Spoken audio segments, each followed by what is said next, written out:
ओम शांति।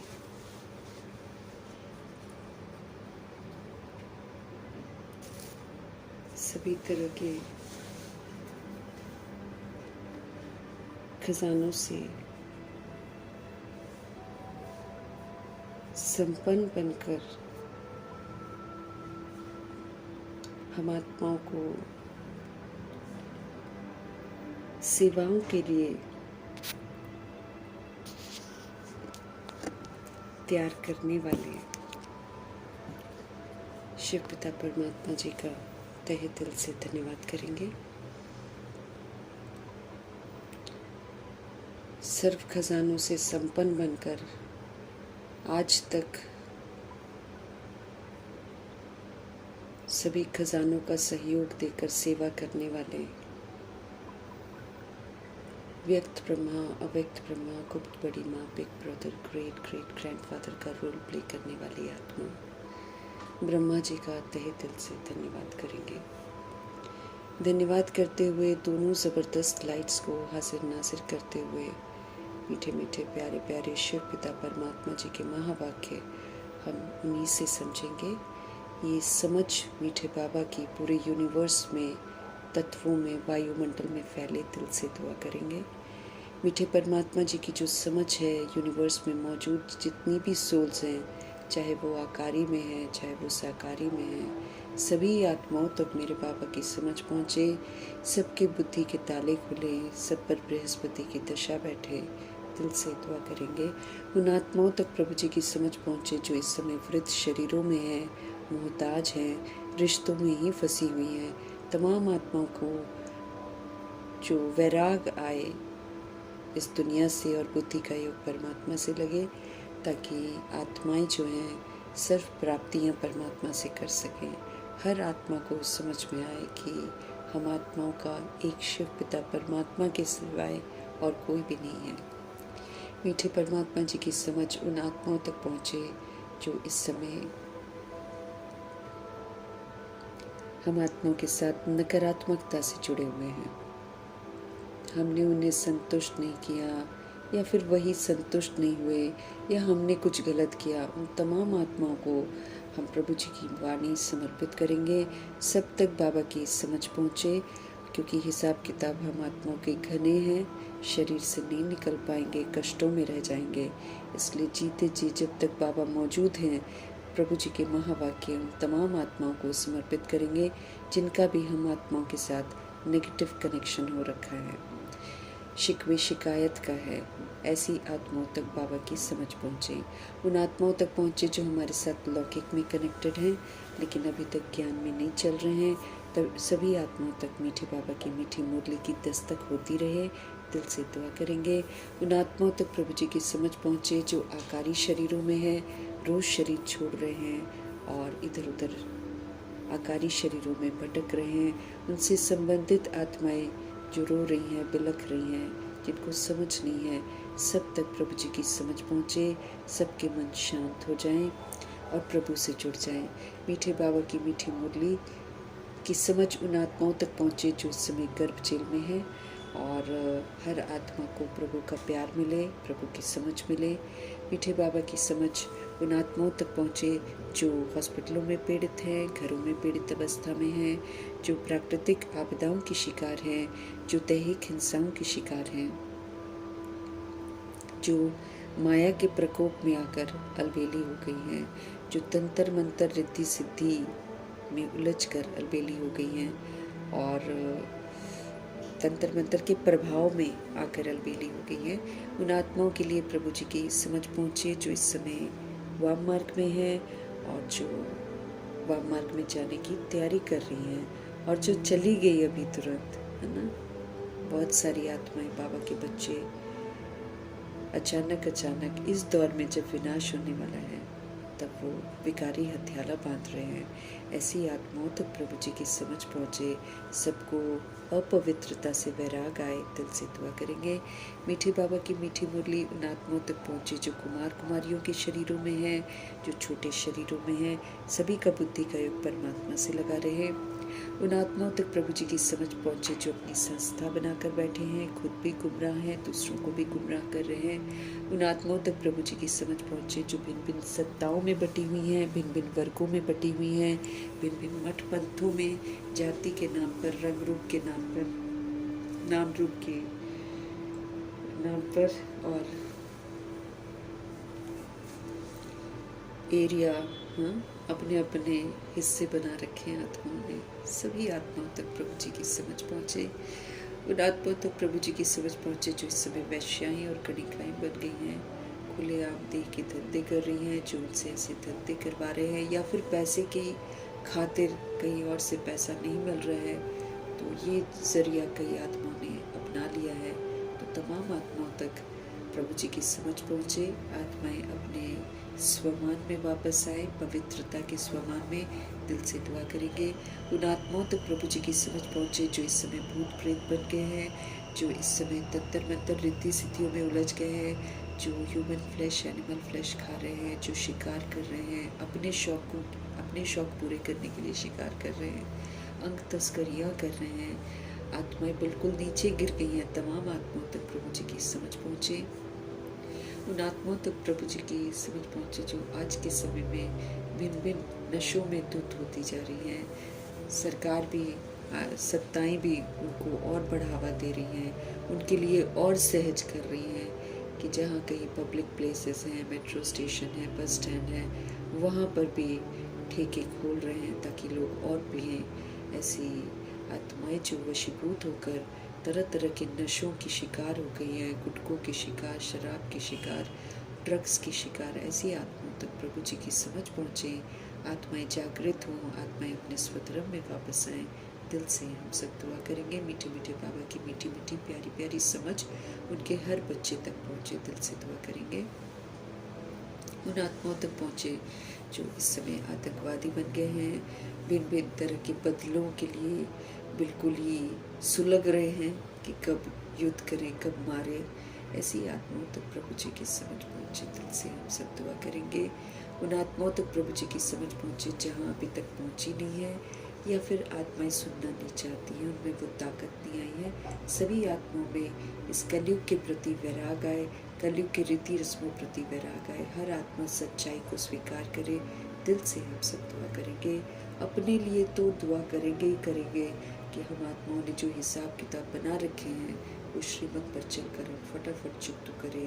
धर्मराजपुरी में जाने से अपने आप को हम बचा लें, इसलिए दिल से दुआ करेंगे। एक एक बोल बाबा का हमारी चित्त पर बैठ जाए।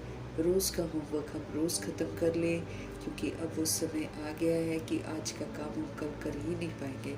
इसलिए सारी मुरली हम आत्माओं के लिए होमवर्क, और सारी मुरली को अमल में लाना, उसको पक्का करना, ये हम आत्माओं का फ़र्ज़ बन गया है। इन्हीं दुआओं के साथ देखेंगे आत्मिक स्थिति में स्थित होकर कि आज हमारे परमपिता परमात्मा किस विधि से हम आत्माओं को धर्मराजपुरी में जाने से बचा रहे हैं।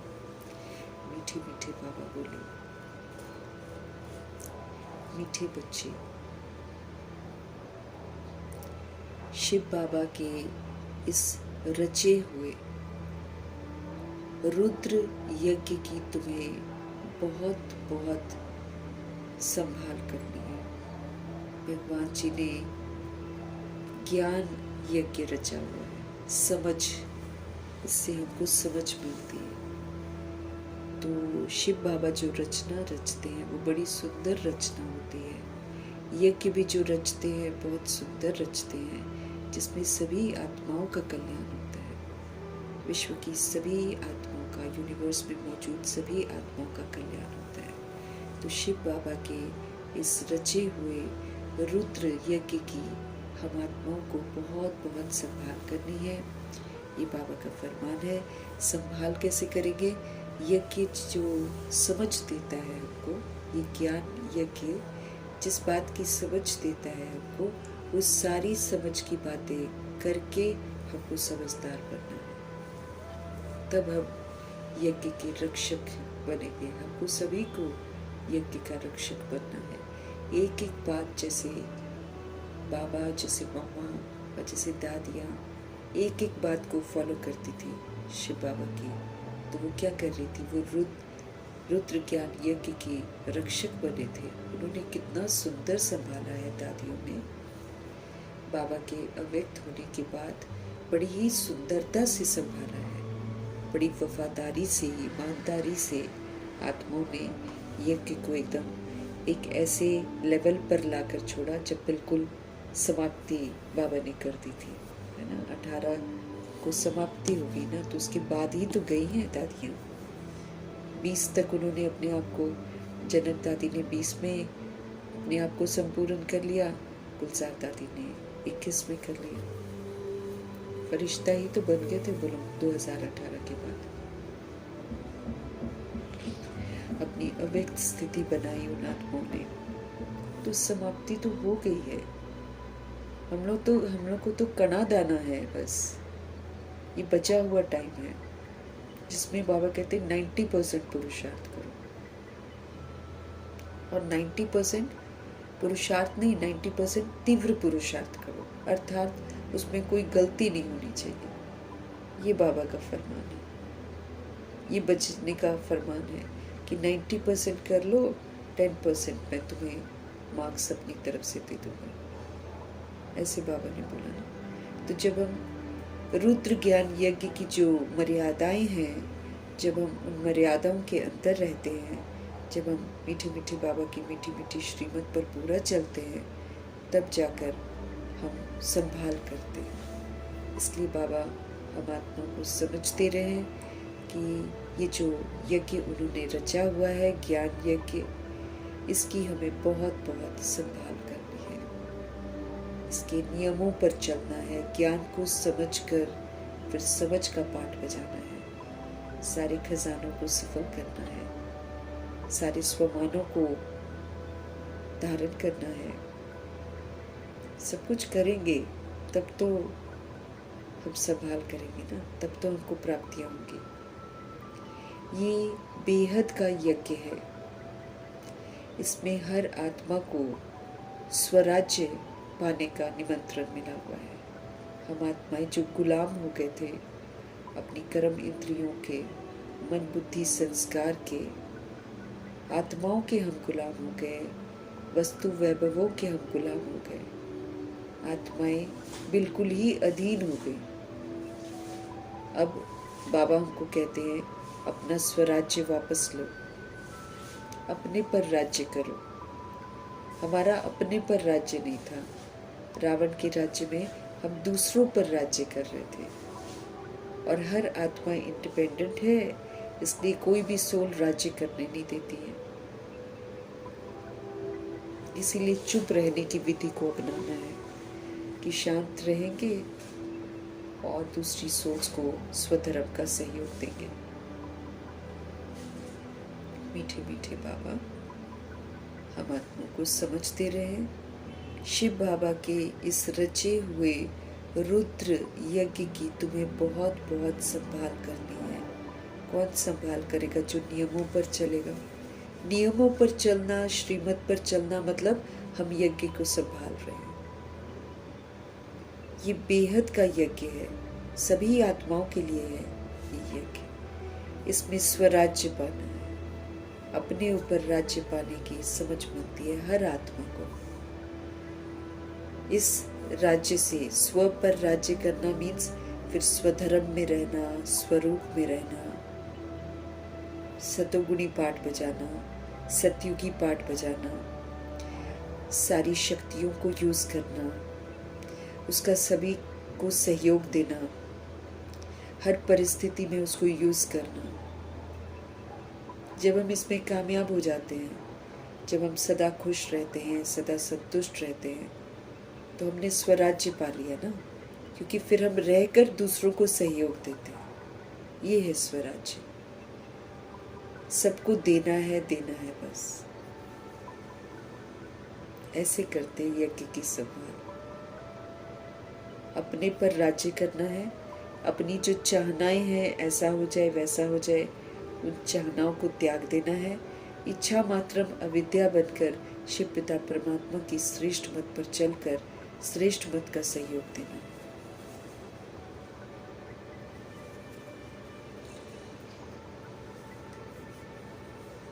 तो हमारे शिव बाबा की इस रचे हुए रुद्र यज्ञ की हमें बहुत बहुत संभाल करनी है। ये बेहद का यज्ञ है। किस लिए है? ये स्वराज्य पाने के लिए है।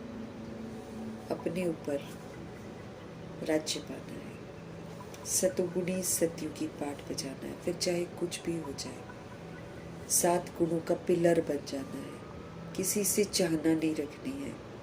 कोई कैसा भी व्यवहार करे, हमको अपनी शुद्ध वृत्ति दृष्टि कृति से वायुमंडल को भी पावरफुल बनाना है और आत्माओं को भी परमात्मा से मिल रही समझ का, गुणों का, शक्तियों का, सबका सहयोग देना। जो इसमें कामयाब है वो स्वराज्य अधिकार प्राप्त करता है, वही फिर विश्व में राजाई घराने में जाता है। अभी अपना स्वराज्य चाहिए। बाबा बोला ना, कारण बहुत बड़े बड़े आएंगे। बाबा ने होमवर्क तो हमको यही दिया है ना कि कारण का निवारण करो। तुम कारण आएंगे, कोई कुछ करेगा, कोई कुछ करेगा, कोई कुछ करेगा। निवारण हमको करना है, स्वस्थिति में स्थित होना है। ये है निवारण। निवारण है no questions, no corrections, no quotations. निवारण है no reaction, no rejection, no absorption, no reflection. निवारण है बिंदी। निवारण है शुभ भावना, शुभ कामना। निवारण है दुआएं। ये है निवारण।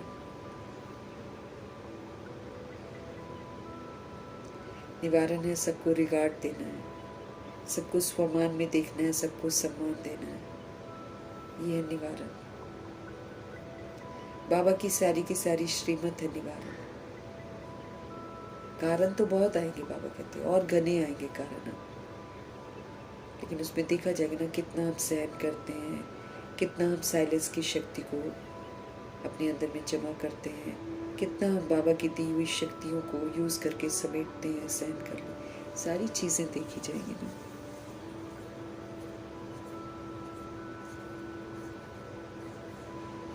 तो रुद्र यज्ञ की संभाल करनी है, जैसे दादियों ने किया ना वैसे, क्योंकि लंबे अरसे तक तो इन्होंने किया है। कैसे अपने आप को संभाला है, कैसे साइलेंस में चले गए, कैसे अपने आप को अव्यक्त बनाया, करके दिखाया ना। हम छोटे छोटे से उब जाएंगे, क्योंकि अभी तो कर्म भोग तो सबके साथ आएगा। हम सभी ने शरीरों से गुनाह किए हुए हैं। किसी का जल्दी आ जाता है, किसी का धर्मराजपुरी में आता है, ऐसा होता है, लेकिन आएगा सभी के साथ। उसमें फिर हमको शिकवा शिकायत नहीं करना है ना। दादियों ने नहीं किया ना शिकवा शिकायत, ऐसे ही हमको भी करना है। स्वराज्य पाना है, इसी को बोलते स्वराज्य पाना। कुछ भी हो, हाय हाय नहीं करना, शिकवा नहीं करना, कोई शिकायत नहीं करना, शांत रहकर, खुश रहकर, संतुष्ट रहकर, बाबा की याद में रहकर सारी परिस्थितियों को, कर्म भोग को पार करना, इसी को तो बोलते हैं स्वराज्य। अचल अडोल रहना, इसी को तो बोलते हैं स्वराज्य। कुछ भी कोई करे। प्रश्न है मीठे बाबा का, इस रुद्र यज्ञ का रिस्पेक्ट किन बच्चों को रहता है? इस रुद्र यज्ञ का रिस्पेक्ट है ना, आदर सत्कार किन बच्चों को रहता है? उत्तर है मीठे बाबा का, जो इसकी विशेषताओं को जानते हैं। विशेषताएं है ना, सारी दुनिया को परिवर्तन कर रहे हैं भगवान। तो जो इस रुद्र यज्ञ की विशेषताओं को जानता है, इससे अगर विनाश ज्वाला भी प्रज्वलित होती है, तो विनाश किसका होता है? अत्याचार का, भ्रष्टाचारी का, गंदगी का, देह अभिमान का, देह की भान का, पतित देहों का, इसका विनाश होता है। विनाश प्रज्वलित होता है, क्योंकि जैसे जैसे समझ आती है सोल को, और जैसे जैसे वो पवित्र बनती है, तो पवित्रता के सामने अपवित्रता टिक ही नहीं पाती है। वो फिर अपने कुल का विनाश करते हैं। तो जो सोल्स इस रुद्र यज्ञ की विशेषताओं को जानते हैं वो इस यज्ञ की रिस्पेक्ट करते हैं। तुम्हें पता है कि इस रुद्र यज्ञ से हम कौड़ी से हीरे जैसा बनते हैं। इस रुद्र ज्ञान यज्ञ से हमें हर बात की समझ मिलती है। तो फिर ये जो कौड़ियों जैसे हम काम करते हैं ना, उससे फिर हम हीरे जैसा बनते हैं। कौड़ी से हीरे जैसा बनते हैं। इसमें सारी की सारी पुरानी दुनिया स्वाहा हो जाती है। जब 108 आत्माएं, जब 9 लाख आत्माएं निखर जाती हैं नंबर बार, तो सारी पुरानी दुनिया फिर स्वाहा हो जाती है। क्योंकि जो सोल्स हीरे तुल्य बन जाती हैं, अब उनके लिए रहने का स्थान चाहिए। अब ये पतित दुनिया में तो वो रह नहीं सकते, इसलिए उनके लिए फिर सृष्टि परिवर्तन होता है। इसमें सारी पुरानी दुनिया स्वाहा होती है। इस पुराने शरीर को भी स्वाहा करना है हमें। ये जो पुराना हमारा शरीर है 5 तत्वों का, इसे भी हमें यज्ञ में स्वाहा करना है। कोई भी ऐसा बेकायदे कर्म न हो जिससे यज्ञ में विघ्न पड़े। कोई भी ऐसा बेकायदे कर्म न हो हमसे, मतलब श्रीमत के विपरीत अगर हम चलते हैं, चाहे वो कोई भी श्रीमत हो, तो अगर हम चलते हैं तो फिर बेकायदे कहलाएंगे ना हम। ईश्वरीय कायदों के प्रमाण हमको चलना है। तो जब हम ईश्वरीय कायदों के प्रमाण नहीं चलते हैं तो हम विघ्न डालते हैं प्रभु जी के यज्ञ में, रुकावट डालते हैं। तो जब ऐसा ध्यान रहे तभी रिस्पेक्ट हम रख सकते हैं ना। विधियां बता रहे हैं कि हम कैसे सुधरे। बाबा की हर विधि हमको यही सिखाती है, सुधरना। कैसे हम सुधरे, तो भिन्न भिन्न विधियों से बाबा बता रहे हैं। अब आज जैसे बोल रहे हैं रुद्र यज्ञ, रुद्र ज्ञान यज्ञ की हमको रिस्पेक्ट करनी है। तो कैसे रिस्पेक्ट करेंगे, कौन से बच्चे रिस्पेक्ट कर सकते हैं? निशानी बता रहे हैं हमको अपने आप में चेक करना है कहाँ तक हम यज्ञ में रक्षक बनते हैं और कहाँ हम विघ्न रूप बनते हैं। तो जहाँ विघ्न रूप बनते हैं उसको फटाफट हटाना है बुद्धि से कि अब हमको ये काम नहीं करना है। जैसे समझ मिल रही है, ज्ञान मिल रहा है, क्या राइट है क्या रॉन्ग है, तो फिर राइट करना है ना, रॉन्ग थोड़ी करना है। तो ये रुद्र यज्ञ है, इसमें सभी आत्माओं का कल्याण है, सभी आत्माओं का। दुखों से पीड़ित है आत्माएं, अत्याचारों से पीड़ित है आत्माएं, उन सभी को मुक्त करने आए हैं बाबा दुखों से। हम आत्माओं को गोल्डन एजेंट बनाने आए हैं, फिर से सर्वगुणों से संपन्न संपूर्ण निर्विकारी बनाने के लिए आए हैं, मर्यादा पुरुषोत्तम बनाने के लिए आए हैं, संपूर्ण अहिंसक देवता बनाने के लिए आए हैं। विशेषताएं हम जान ले तो हमको सभ्यता सिखा रहे हैं, सत्यता और दिव्यता की सभ्यता सिखा रहे हैं, हमको उठना बैठना सब कुछ सिखा रहे हैं। इससे नई दुनिया स्थापन हो रही है, ये सिखा रहे हैं। कैसे हमें अपना नया शरीर तैयार करना है वो सिखा रहे हैं। इसकी विशेषताएं ही विशेषताएं। इसमें परमात्म मिलन है, जैसे कल बाबा ने बताया। इसमें अति इंद्रिय सुख है, इसमें कितने खजाने प्राप्त हैं, सोल कितनी धनवान बनती है, हेल्थ वेल्थ हैप्पीनेस कमाती है। विशेषताएं ही विशेषताएं। अज्ञानता की नींद से बाहर आती है। तो जो इसकी विशेषताओं को जानते हैं वो इस रुद्र यज्ञ का रिस्पेक्ट करते हैं। तुम्हें पता है कि ये जो रुद्र यज्ञ है, इसी से समझ से हम कौड़ियों से हीरे जैसा बनते हैं। तुच्छ हरकतें हम करते हैं जब हम रावण के मत पर चलते हैं, तो गिरी हुई हरकतें करते हैं। ये अब समझ में आता है जब बाबा हमारा तीसरा नेत्र खोलते हैं। एकदम तुच्छता में आ जाते हैं, कब्र दाखिल हो जाते हैं, मुर्दा बन जाते हैं, वर्थ नॉट अ पेनी बन जाते हैं। तो अब हम कौड़ी से हीरे जैसा बन रहे हैं। बाबा हमको हीरे जैसा बना रहे हैं। इसमें सारी की सारी पुरानी दुनिया जो है ये स्वाहा हो जाती है, खत्म हो जाती है। सबका देह अभिमान खत्म हो जाता है, रूहें फ्री हो जाती हैं। इसमें सारी पुरानी दुनिया स्वाहा होती है। इस पुराने शरीर को भी स्वाहा करना है हमें। ये जो पुराना शरीर है जिसके द्वारा हमने पाप भी किए हैं, या फिर जो 63 जन्मों के पाप के आधार पर शरीर मिला हुआ है, ये पुराने शरीर को भी हड्डी सेवा करके, मनसा वाचा कर्मणा सफल करके इसको स्वाहा करना है, प्रभु को दे देना है, और फिर बाबा के दिए हुए डायरेक्शन के प्रमाण तन को सफल करना है। तो इस पुराने शरीर को भी हमें स्वाहा करना है। कोई भी हमको ऐसा बेकायदे कर्म नहीं करना है। बेकायदे कर्म वो हैं जो श्रीमत के विपरीत है।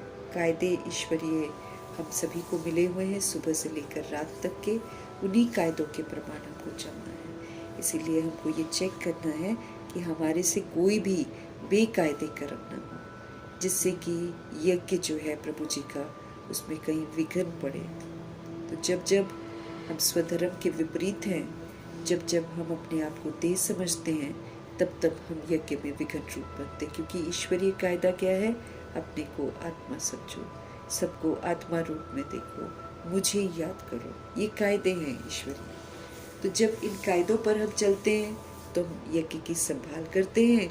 जब हम इनमें से कोई भी चीज़ गड़बड़ करते हैं तो फिर हम विघ्न रूप बन जाते हैं। विघ्न रूप बनेंगे तो फिर कड़ी सजाएं खाएंगे, क्योंकि यज्ञ थोड़ी बाबा का रुक जाएगा, ये तो करेगा ही करेगा जो करना है। लेकिन हम सोल्स अगर विघ्न रूप बनते हैं तो हम कड़ी सजाओं के पात्र बन जाते हैं। गीत है माता ओ माता तुम ही हो भाग्य विधाता, कुछ ऐसे ही है गीत। ओम शांति। बच्चों ने गीत सुना, जिन्होंने भी बनाया है वो तो बेचारे माता को जानते ही नहीं है ना। भक्ति मार्ग में गीत बनाए हुए हैं ना ये सारे जो बाबा लेते हैं, लेकिन जो गीत बनाते हैं वो ये नहीं जानते कि वो क्या बोल रहे हैं और किसके लिए बोल रहे हैं, बस बनाते हैं। तो उनको मालूम ही नहीं है कि माता कौन होती है ना? बच्चों ने गीत सुना, जिन्होंने बनाया है वो तो बेचारे माता को जानते ही नहीं है। नाम सुना है जगत अम्बा, नाम सुना है जरूर जगत अम्बा, परंतु वो कौन थी, परंतु वो क्या करके गई, ये किसी को भी पता नहीं है ना। वो कौन थी, वो क्या करके गई, वो किसी को भी पता नहीं, सिवाय तुम बच्चों के। हम सभी आत्माएं बाबा से सुनते हैं, समझते हैं। तो आपको मालूम है कि माता जिसका जिक्र यहाँ पर हो रहा है वो कौन है? वो जगदम्बा है। जगदम्बा है तो फिर जरूर बाप भी है, बच्चियां भी हैं और बच्चे भी हैं। उनकी बुद्धि में ये समझ नहीं है जिन्होंने ये गीत बनाए हैं। सिर्फ बुद्ध यानी कि मूर्ति जिसमें जान भी नहीं है, उसके पुजारी बन गए हैं। देवी के आगे जाकर भीख मांगते हैं। अब ये राजस्व अश्वमेध अविनाशी रुद्र ज्ञान यज्ञ है। ये राजाई प्राप्त करने के लिए ना यज्ञ है, जिसमें ये जो 5 इंद्रियां हैं हमारी कर्म इंद्रियां, इसको अश्व के रूप में लेते हैं। इसको कंट्रोल करके ना अविनाशी रुद्र ज्ञान यज्ञ में समझ से पाठ बजाना। ये अविनाशी है क्योंकि हमारे बाबा अविनाशी है, रुद्र शिव है और समझ का यज्ञ वो रचते हैं। तो अब ये राजस्व अश्वमेध अविनाशी रुद्र ज्ञान यज्ञ है। इसका क्रिएटर है माता पिता तत्व, इसके क्रिएटर हैं माता पिता। ऐसे तो शिव बाबा ब्रह्मा माँ के थ्रू फिर अडॉप्ट करके ब्रह्मा माँ को फिर हम लोग को अडॉप्ट करते हैं, फिर ये यज्ञ रचते हैं। फिर बाबा कहते हैं आप भी, मतलब हम लोग भी इसमें मददगार हैं। तुम भी यज्ञ के क्रिएटर हो। तुम सब बच्चों को इस यज्ञ की बड़ी संभाल करनी है। संभाल करना मतलब हम भी क्रिएटर हैं, क्योंकि जो जो बाबा कह रहे हैं समझ से उनको करना है। जब हम कर रहे हैं तो हम क्या कर रहे हैं? क्रिएट ही तो कर रहे हैं। तो आज याद रखेंगे हम सभी यज्ञ के क्रिएटर हैं। तुम सब बच्चों को इस यज्ञ की बड़ी संभाल करनी है। यज्ञ के लिए बहुत रिस्पेक्ट हमको रहना चाहिए। बाबा अनुसार इस यज्ञ की हमको बड़ी संभाल करनी है और यज्ञ के लिए बहुत हमको रिस्पेक्ट भी रहना चाहिए। यज्ञ की पूरी संभाल की जाती है। ये है हेड ऑफिस, और भी ब्रांचेस हैं यहाँ पर। ये है हेड ऑफिस, और भी ब्रांचेस हैं। मम्मा, बाबा और तुम बच्चे अपना भविष्य हीरे जैसा बना रहे हो। इस रुद्र ज्ञान यज्ञ में आकर हमको रिस्पेक्ट करना है ना यज्ञ का। तो कैसे रिस्पेक्ट करते हैं? यज्ञ की पूरी संभाल की जाती है। ये हेड ऑफिस है मधुबन, और फिर ब्रांचेस हैं सेंटर। मम्मा, बाबा और तुम बच्चे अपना भविष्य हीरे जैसा बना रहे हो। अगर हम बना रहे हैं तो हम यज्ञ की संभाल कर रहे हैं। इस यज्ञ के द्वारा हम हीरे जैसा बन रहे हैं। तो इस यज्ञ की कितनी संभाल और कितनी इज्जत रखनी चाहिए। भगवान हमको कौड़ी से हीरे जैसा बना रहे हैं, तो कायदे से हमको इस यज्ञ की कितनी संभाल करनी चाहिए, इसकी इज्जत रखनी चाहिए, इसकी संभाल रखनी चाहिए। हमको कितना लव होना चाहिए यज्ञ से। जो जो कहा जा रहा है वो करना चाहिए। जैसे दादियों ने कितना सुंदर यज्ञ को संभाला है। 18 जैन के बाद सारा दादियों ने संभाला ना, निमित्त बनकर। कहीं भी बाबा के साथ उन्होंने वफादारी में कहीं भी कमी नहीं रखी है। पूरी वफादारी से एक एक श्रीमत को फॉलो करके उन्होंने यज्ञ को संभाला है। अपना जीवन उन्होंने हीरे जैसा बनाया।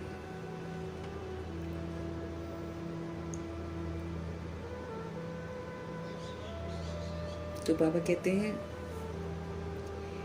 इस यज्ञ से आपका जीवन हीरे जैसा बनता है, और ऐसे यज्ञ की फिर आपको कितनी संभाल करनी चाहिए, कितनी आपको इज्जत रखनी चाहिए, कितना आपको लव होना चाहिए।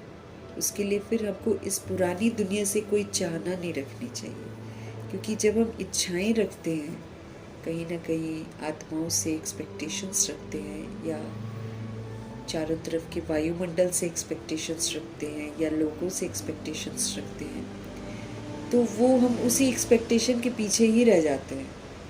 तो फिर हम अच्छे नहीं बन पाते हैं। अब हमको बनना है अच्छा, इसलिए हमको इच्छा मात्रम अविद्या बनना है, तभी हम इस यज्ञ की संभाल कर पाएंगे। तो बाबा कहते कितना ना हमको इज्जत होनी चाहिए, कितना ना हमको यज्ञ से लव होना चाहिए। ये हमारी मम्मा जगत अम्बा का यज्ञ है, मम्मा बाबा का यज्ञ, सो हमारा यज्ञ। उनका है तो हमारा भी है।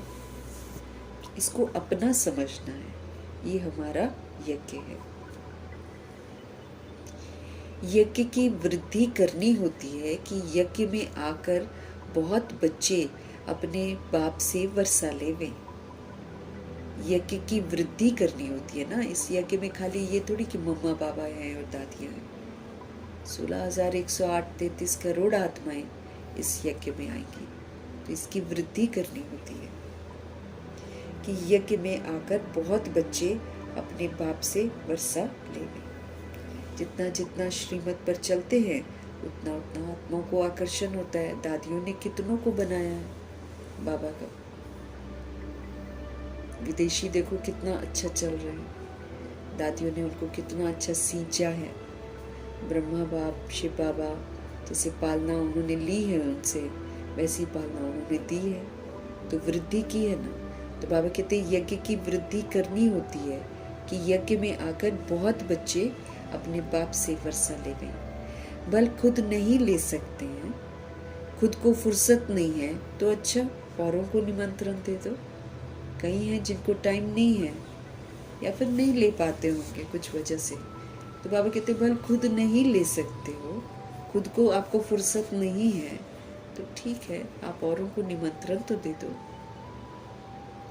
इसका नाम ही है राजस्व अश्वमेध ज्ञान यज्ञ। राजा बनकर इन कर्म इंद्रियों को श्रीमत के प्रमाण चलाना है, राजा बनना है ना।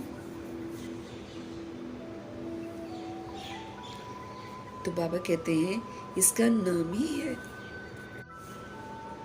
बाबा कहते हैं इसका नाम ही है राजस्व। राजा बनो ना, अपनी राजाई लो वापस। जो कर्म इंद्रियों की गुलामी है उससे बाहर निकलो, जो मन बुद्धि संस्कार की गुलामी हो गई है उससे बाहर निकलो। अश्वमेध 5 कर्म इंद्रियां जो हैं, इनकी जो लगाम है श्रीमत के प्रमाण अपने हाथ में रखो। श्रीमत की लगाम से इनको चलाओ, समझ मिलती है। इस ज्ञान यज्ञ में हमें हर बात की समझ मिलती है, जिससे हमको स्वराज्य मिलता है। हमने अपने ऊपर का राज्य ही खो दिया, अपने ऊपर ही हमको कंट्रोल नहीं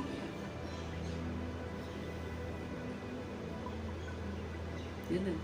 कारण बनकर बातें अभी आएंगी, है ना, बहुत सारी आएंगी, परिस्थितियां आएंगी, सब तरह की चीजें होंगी, ऑपोजिशन होगी।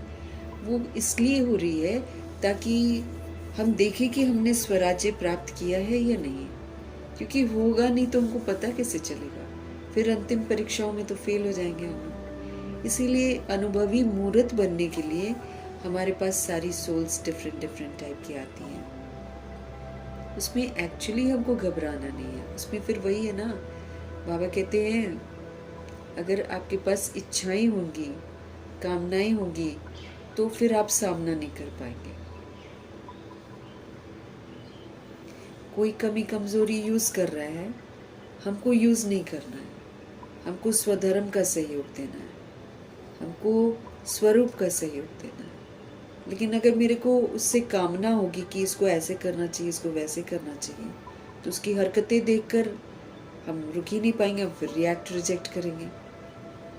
वो क्या हो गया, हम उसके गुलाम हो गए। जैसे बाबा कहते तुमने अपना सब कुछ का रिमोट कंट्रोल दूसरों के हाथ में दे दिया।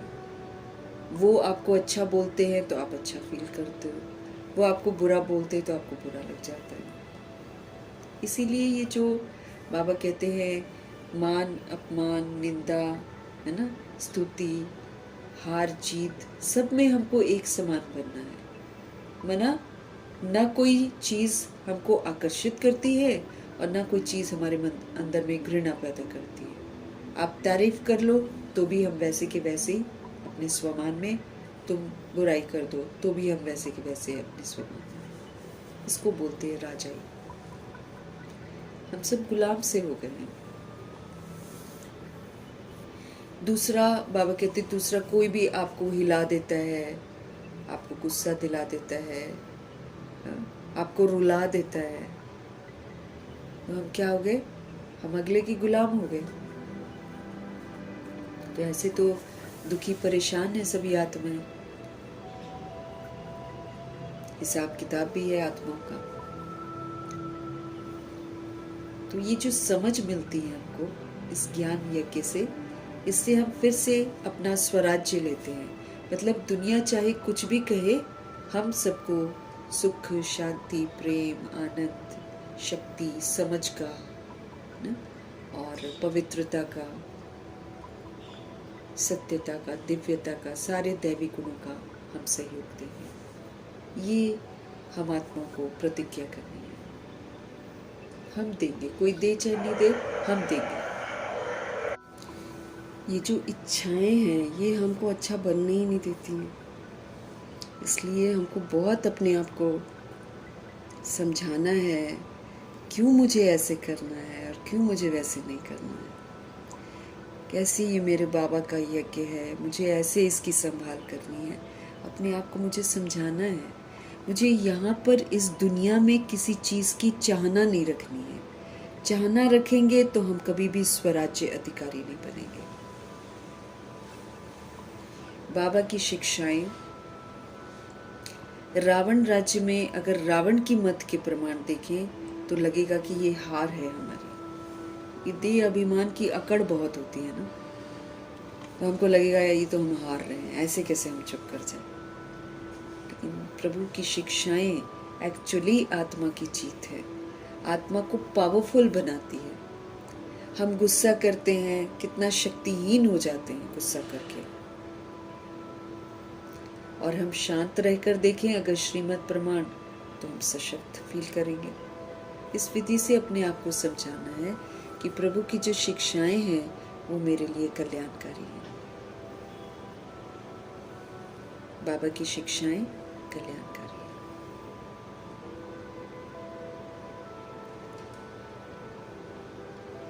इस ज्ञान यज्ञ से हमको फिर से अपना स्वराज्य वापस मिलता है, वो स्वराज्य कि सारा जहान जैसे ब्रह्मा जी का दुश्मन बन गया था, लेकिन देखो एक भी किसी चीज का उन पर प्रभाव नहीं पड़ा।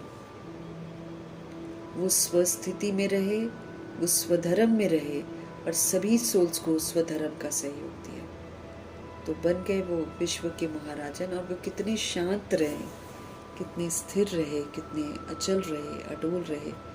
तरह तरह की बातें यज्ञ में हुई, कई आत्माओं ने पालना ली, फिर छोड़ गए, बदनाम किया, गालियां, लेकिन कोई भी चीज़ उनको नहीं हिला पाई। हमको सीखना है उनसे, फॉलो फादर। इसलिए बाबा कहते हैं उनको जितना बुरा किसी ने कहा उतना तो हमको किसी ने भी नहीं कहा।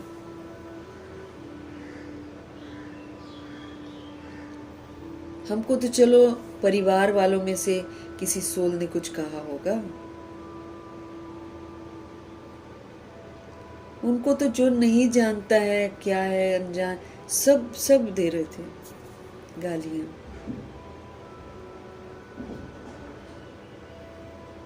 कहीं भी ब्रह्मा जी ने गुस्सा नहीं किया, कहीं भी बुरा नहीं फील किया।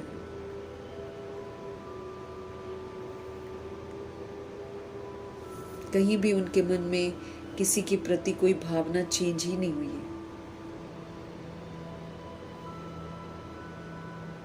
पूरा का पूरा ब्रह्मा जी ने अपना स्वराज्य वापस लिया, बन गए विश्व महाराजन। विश्व का महाराजा कौन बनेगा? जो विश्व की किसी भी आत्मा के एक्ट से प्रभावित नहीं होगा, वो है राजा। हम प्रभावित होते हैं तब हम क्वेश्चन करेक्शन करते हैं, देह अभिमान है ये। आत्म अभिमानी सोल तो अपनी भी गुजरी है उस दौर से, इसलिए वो सबके दुख दर्द को समझेगी, वो तो अच्छाई का सहयोग देगी। जो आत्म अभिमानी बन जाएगी, जो देह अभिमान है वो फिर दूसरों में ही कुछ न कुछ देखेगा, क्वेश्चन करेक्शन करेगा, रिएक्ट रिजेक्ट करेगा। वो देह का अभिमान है।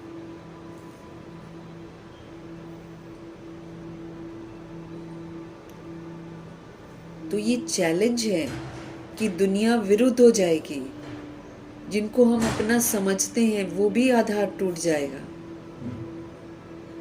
ऑपोजिशन होगी, बहुत कुछ होगा, निंदा होगी, बुराइयां होगी। ये देखेंगे भगवान कि क्या मेरे मन की भावनाएं किसी भी सोल के लिए बदली हैं? क्या मेरी भावना किसी के साथ कैसी तो किसी के साथ कैसी है? एक एक चीज हमारी चेक होगी। ये जो कल हम लोगों ने पढ़ा ना, अंदर बाहर सच्चाई, सफाई, ये वही है, एक समान विश्व की सभी आत्माओं को देखना, चाहे वो घर के बच्चे हों या पड़ोस के बच्चे हों या आतंकवादी के बच्चे हों।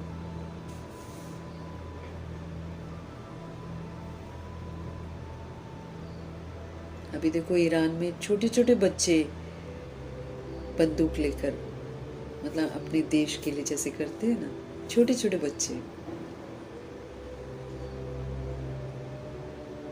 अब दुनिया में इतनी सारी हिंसाएं चारों तरफ हो रही हैं। मेरा फीलिंग इजराइल के लिए भी वैसा ही होना चाहिए, यूएस के लिए भी वैसे, यूएसए के लिए भी वैसा ही होना चाहिए, और मेरा फीलिंग ईरान के लिए भी वैसा ही होना चाहिए। सारी सोल्स के लिए मेरा फीलिंग एक जैसा होना चाहिए, क्योंकि दुनिया में तो खेल चल रहा है, ये तो एक महज एक खेल है। लेकिन कौन खेल कर रहा है? रूहें खेल रही हैं। रूहें इस समय विस्मृत है। क्यों विस्मृत है? क्योंकि हम विस्मृत थे। अब क्या करना पड़ेगा हमको? हील करना है सबको। हील कैसे करेंगे? प्रभु जी कहते बिंदी लगाओ, प्रभु जी कहते हैं शुभ भावना शुभकामना दो, प्रभु जी कहते हैं मुख का मौन, मन का मौन रखकर एक बाप दूसरा न कोई की याद में रहो। ये है निवारण सारे के सारे। कारण बड़े बड़े आएंगे, बाबा ने साफ इस बार बोल दिया। जब हमको बोल रहे हैं कि कारण का निवारण करो, सुबह भी वही मुरली और रात को भी वही मुरली चली है ना। कारण और निवारण से रिलेटेड मुरली, सुबह बाबा का आखिरी मिलन इस साल का, और शाम की मुरली, दोनों में सेम बातें हैं, कारण का निवारण करो। और साथ में बाबा ने ये भी बोल दिया कारण और भी बड़े बड़े आएंगे, आपने निवारण करना है, आपने प्रभाव मुक्त रहना है, लगाव मुक्त रहना है, दबाव मुक्त रहना है, आपने श्रेष्ठ पाठ बजाना है, आपने साक्षी दृष्टा होकर रहना है, आपने त्रिकालदर्शी बनकर पाठ बजाना है, आपने विश्व कल्याणकारी बनकर सहयोग देना है। सारा होमवर्क मिला हुआ है। जो इसमें कामयाब हो गया वो स्वराज्य अधिकारी है।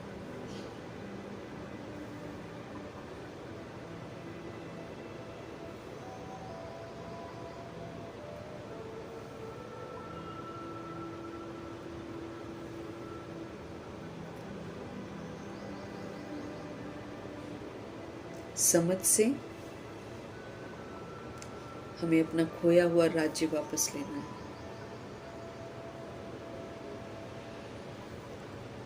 इस यज्ञ में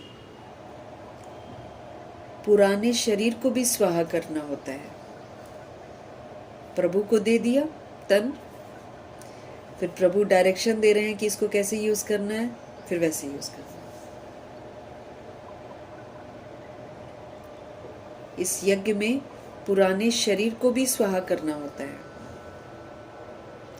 इसमें बाप का बन जाना है।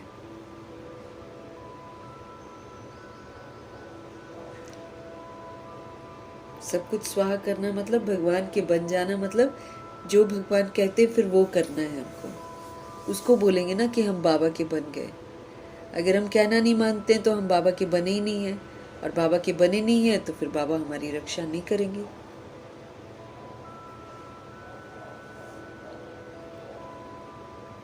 तो तन मन धन सब प्रभु को सौंप की बुद्धि से फिर उनके डायरेक्शन के प्रमाण हमको यूज करना है सब कुछ।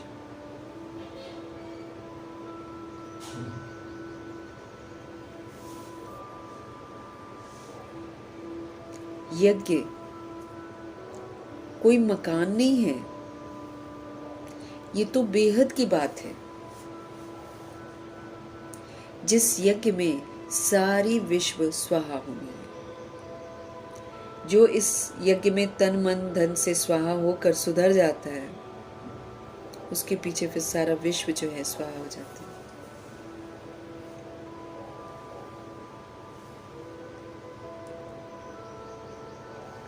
आगे चल तुम देखना इस यज्ञ का कितना रिगार्ड रखते हैं। यहाँ बहुतों को रिगार्ड ही नहीं है ना। बाबा की श्रीमत पर चलना मतलब हम यज्ञ का रिगार्ड रखते हैं। और जब जब हम श्रीमत पर नहीं चलते हैं तो हम डिसरिगार्ड करते हैं, फिर हम विघ्न रूप बनते हैं। भगवान के यज्ञ में विघ्न डालना बहुत गंदी बात है। वो तो फिर दुश्मन हो गया ना। बाबा कर रहे हैं अच्छा काम, हम कर रहे हैं बीच में बैड काम, तो बैड बात हो जाएगी।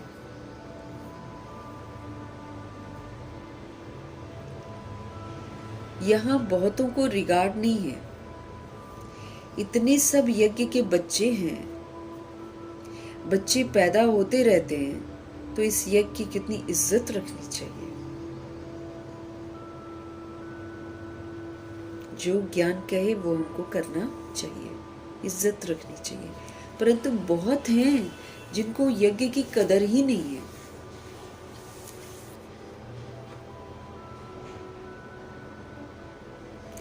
ये इतना बड़ा यज्ञ है जिससे मनुष्य कौड़ी से हीरे जैसा, भ्रष्टाचारी से श्रेष्ठाचारी बनते हैं। इसलिए बाबा कहते हैं, भल यज्ञ रचते रहो, एक भी श्रेष्ठाचारी बना तो अहो सौभाग्य। मतलब बाबा जो बताते हैं ना, वो दूसरों को बताओ, मतलब दूसरों को बता रहे हैं तो हम यज्ञ रच रहे हैं।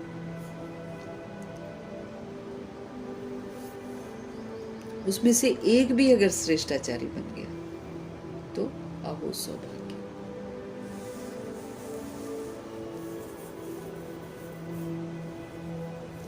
ये इतना बड़ा यज्ञ है जिस यज्ञ से मनुष्य कौड़ी से हीरे जैसा बनता है, भ्रष्टाचारी से श्रेष्ठाचारी बनता है। इसलिए शिव पिता परमात्मा कहते हैं, भल यज्ञ रचते रहो, एक भी श्रेष्ठाचारी बना तो अहो सौभाग्य है। इतने लाखों मंदिर आदि हैं, वहां कोई श्रेष्ठाचारी नहीं बनते। इतने लाखों मंदिर हैं, वहां कोई श्रेष्ठाचारी नहीं बनते। यहां तो सिर्फ 3 पैर पृथ्वी के चाहिए, 3 पैर बस। सेवा करनी हो ना, 3 पैर पृथ्वी के चाहिए। छोटी सी जगह में भी कर सकते हैं। कोई आए तो एकदम जीवन सुधर जाए। कहीं भी 3 पैर पृथ्वी में भी हम यज्ञ रच सकते हैं। और बाबा कहते हैं, ऐसा रचो जो कोई भी आए तो एकदम उसका जीवन ही सुधर जाए। तो अपने में कितना सुधार होना चाहिए, कितना वायुमंडल शुद्ध होना चाहिए वहां का, कितना अव्यक्त वायुमंडल होना चाहिए।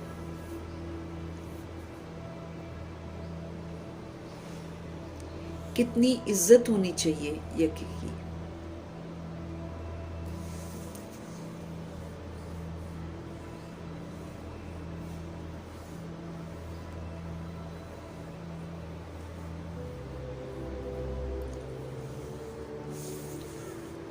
बाबा को बहुत लिखते हैं,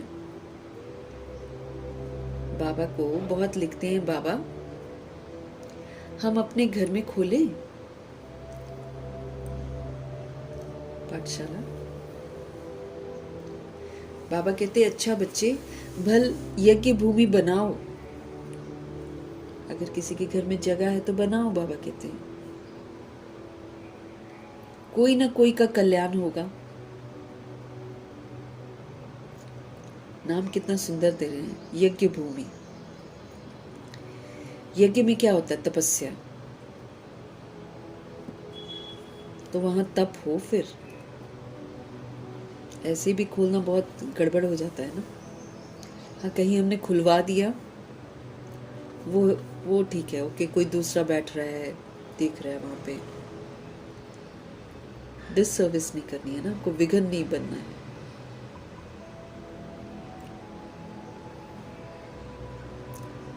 बाबा कहते, अच्छा बच्चे, भल यज्ञ भूमि बनाओ।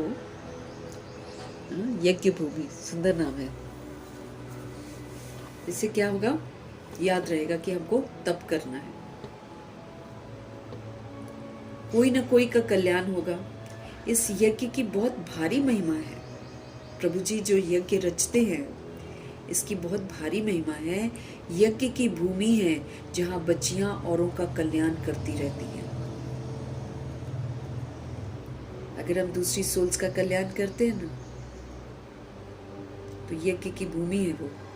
यज्ञ की भूमि है जहाँ बच्चियां औरों का कल्याण करती रहती हैं।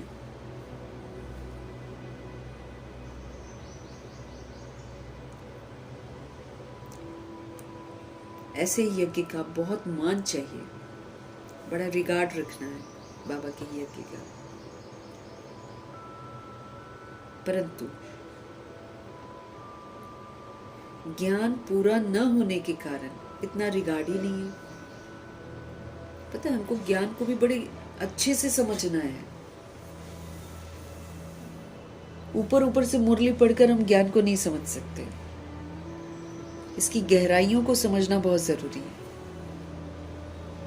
कि बाबा जो कहते हैं करने के लिए वो क्यों करना चाहिए, किस में घाटा है, किस में लाभ है, कहाँ पे मार्क्स कट होते हैं, क्यों कट होते हैं, कहाँ पर मार्क्स मिलते हैं, कैसे मिलते हैं, कैसे सर्टिफिकेट मिलता है। हर बात की हमको समझ चाहिए।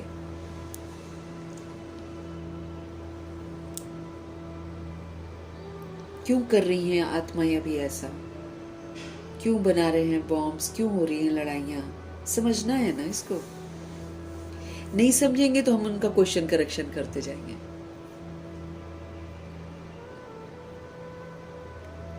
ज्ञान पूरा न होने के कारण इतना रिगार्ड नहीं रखते हैं।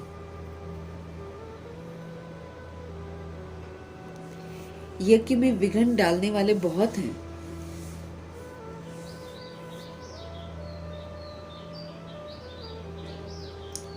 ये शिव बाबा का यज्ञ है।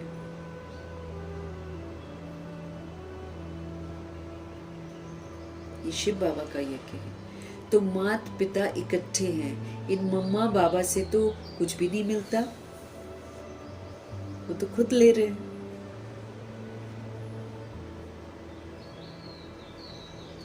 बेहद के बाप से ही सब कुछ मिलता है। उन्हीं को याद करना है, उन्हीं की श्रेष्ठ मत पर चलना है।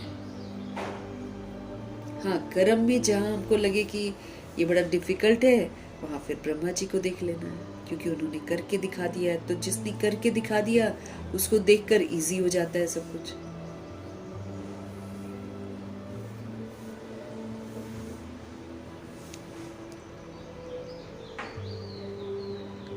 बेहद के बाप से ही सब कुछ मिलता है, वो सिर्फ एक है। मम्मा बाबा कहा जाता है शरीरधारी को, निराकार को तो शरीर है नहीं। तो बाप कहते हैं कि साकार का भी मुरीद मत बनो। वो तो ब्रह्मा जी भी बोलते हैं कि भाई तुम मुझे मत याद करो,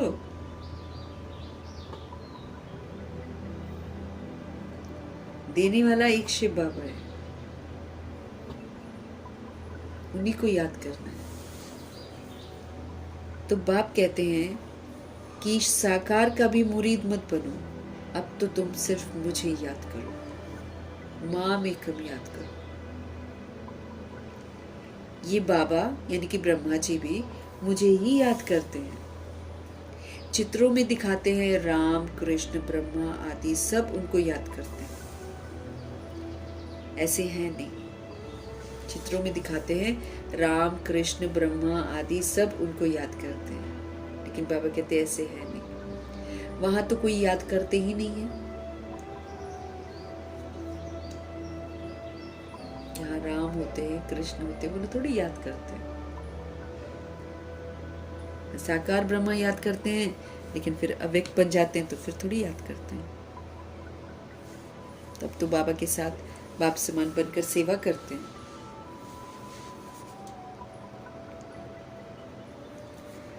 वहां तो कोई याद करते नहीं है, उनको प्रारब्ध मिल गई ना।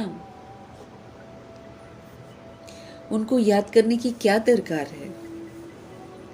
हम पतित बने हैं, हमको ही पावन बनने के लिए याद करना है। हम पतित बने हैं और हमको अगर पावन बनना है तो हमको पावन बनने के लिए याद करना है। महिमा एक की ही है। उनके सदके इनका मान है। महिमा एक की ही है और प्रभु जी की वजह से ब्रह्मा जी का इतना मान है। तुमको कोई भी देहधारी को याद नहीं करना है। तुमको कोई भी देहधारी को याद नहीं करना है। देहधारी से उनका परिचय मिलता है, लेकिन याद उनको करना है।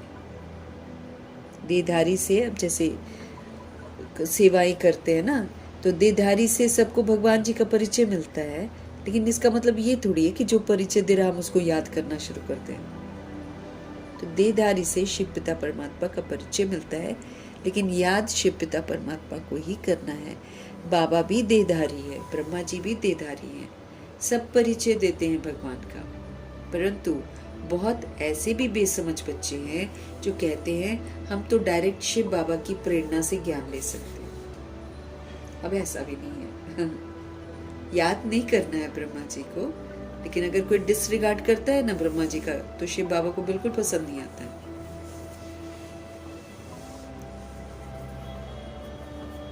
तुरंत बोलते हैं फिर। बाबा कहते हैं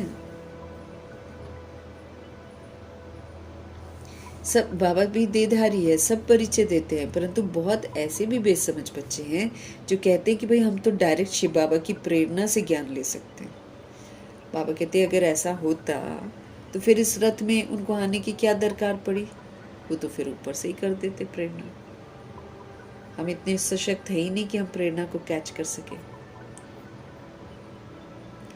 ऐसे भी हैं जो समझते हैं कि इस साकार से हमारा क्या काम। ऐसे भी हैं जो समझते हैं कि इस साकार से हमारा क्या काम।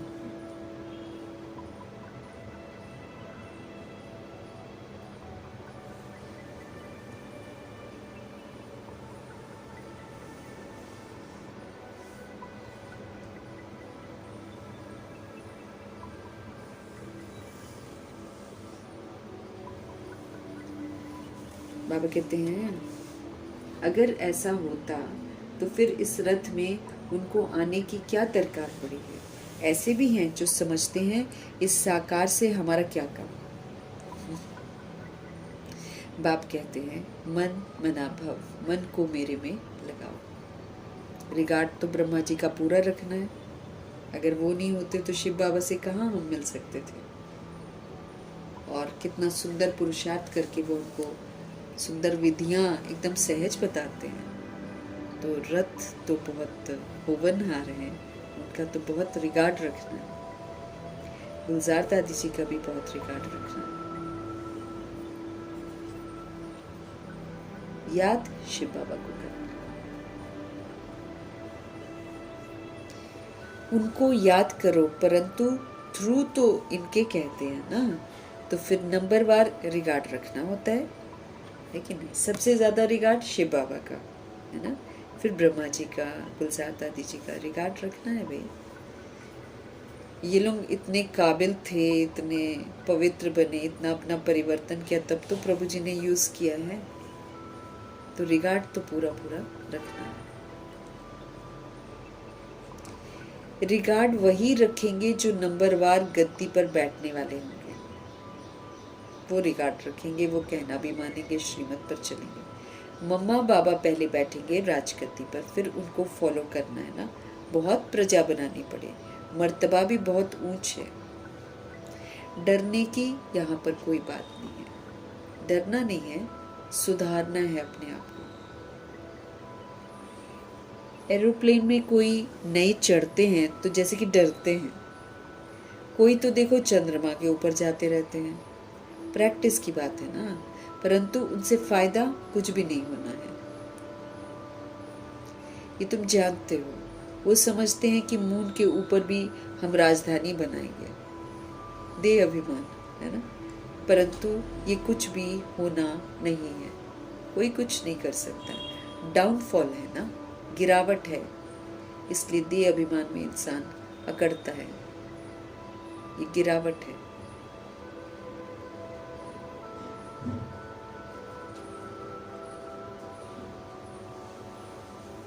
बाबा कहते जो ये दुनिया चाहती है ना, ये ऐसा करेंगे वैसा करेंगे, साइंस का मंडी। बाबा कहते परंतु ये कुछ भी होना नहीं है, डाउनफॉल है ना इस समय। तो डाउनफॉल और राइज को भी बच्चे समझते हैं। बच्चे जो है ना, जो बाबा के बच्चे बनते हैं, वो समझते हैं कि राइज किसको बोलते हैं और डाउनफॉल किसको बोलते हैं। चित्र भी है, ये लक्ष्मी नारायण राज्य करते थे। आज तो देखो भारत कितना गरीब हो गया है। आज तो देखो भारत कितना गरीब है, ये तो रियल बात है ना। इन्होंने तो खुद ही लिखा है। तो यहाँ सीढ़ी में दिखाना चाहिए, वहाँ हीरो के महल चमकते हैं, यहाँ फिर कौड़ियाँ दिखानी चाहिए। आगे कौड़ियाँ चलती थी, गुरुद्वारों में कौड़ियाँ रखते थे, है ना। शादियों में भी पहनाते हैं ना कौड़ियाँ, हाथ में लंबी लंबी, पता नहीं क्यों पहनाते हैं कि कौड़ी, हाँ हाँ, शादियों में पहनाते हैं ना, तो मतलब ये कौड़ियों जैसा काम हो रहा है कि नहीं। कौड़ियाँ रखते थे ना वहाँ पे, छोटी छोटी कौड़ियाँ होती हैं, और वो अब उसको अपने हाथों में बांधते हैं, वो भिखारी हथियाला बांधते हैं। तो देखो क्या निशानी है। अब स्वयंवर में जब लक्ष्मी नारायण जी होते हैं तब थोड़ी वो लोग कौड़ियाँ बांधते हैं, लेकिन यहाँ पर बांधते हैं, क्योंकि देखो साफ बात है, कौड़ियों जैसे हो जाती हैं आत्माएं शादी करके, और क्या होता है, दुर्गति को पाती हैं। तो बाबा कहते हैं आगे कौड़ियाँ चलती थी, गुरुद्वारों में भी कौड़ियाँ रखते थे। अब तो कोई पैसा भी नहीं रखते होंगे। सीढ़ी तो बहुत अच्छी है, इसमें बहुत कुछ लिख सकते हो।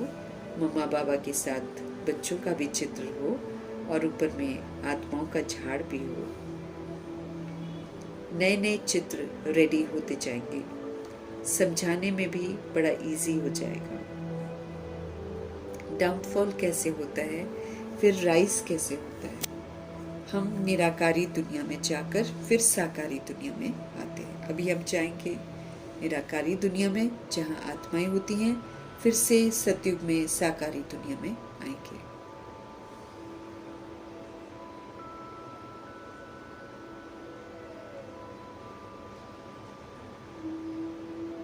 समझाने में बड़ा सहज है।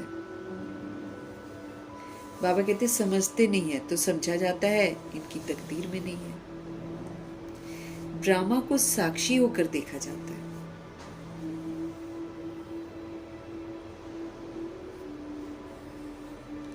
ड्रामा को साक्षी होकर देखा जाता है। बच्चों को यज्ञ की बहुत रिस्पेक्ट होनी चाहिए।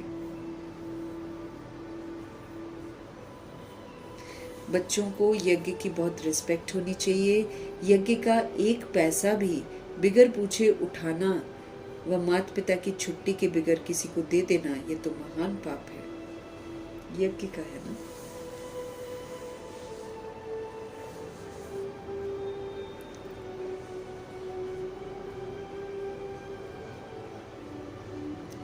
यज्ञ का एक पैसा भी बिगर पूछे उठाना व माता पिता की छुट्टी बिगर किसको देना, ये महान पाप है।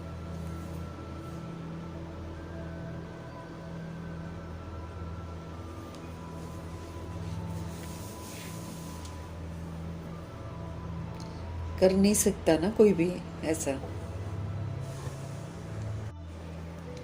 तो बाबा बोल रहे हैं यहाँ पर एक पैसा भी बिगर पूछे उठाना व माता पिता की छुट्टी बिगर किसी को देना, ये तो महान पाप है। तुम तो बच्चे हो, कोई समय भी कोई भी चीज मिल सकती है, जास्ती लेकर क्यों रखना चाहिए, है ना। यज्ञ में बाबा सबको एक जैसा देता है। अब उसमें हम एक्स्ट्रा छुपा छुपा के अपने पास रखेंगे तो कैसे चलेगा।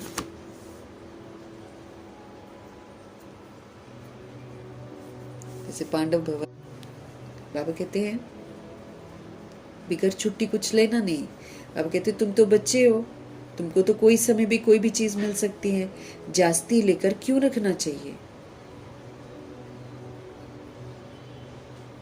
कबर्ड्स में छुपा कर रखना, एक्स्ट्रा रखना, अपने लिए रखना, ये तो नहीं करना है ना हमको। तो जास्ती लेकर क्यों रखना चाहिए? बाबा कहते सोचते हैं पता नहीं ना मिले तो, अंदर रखने से वो फिर दिल खाती है, क्योंकि बेकायदे काम है ना ये।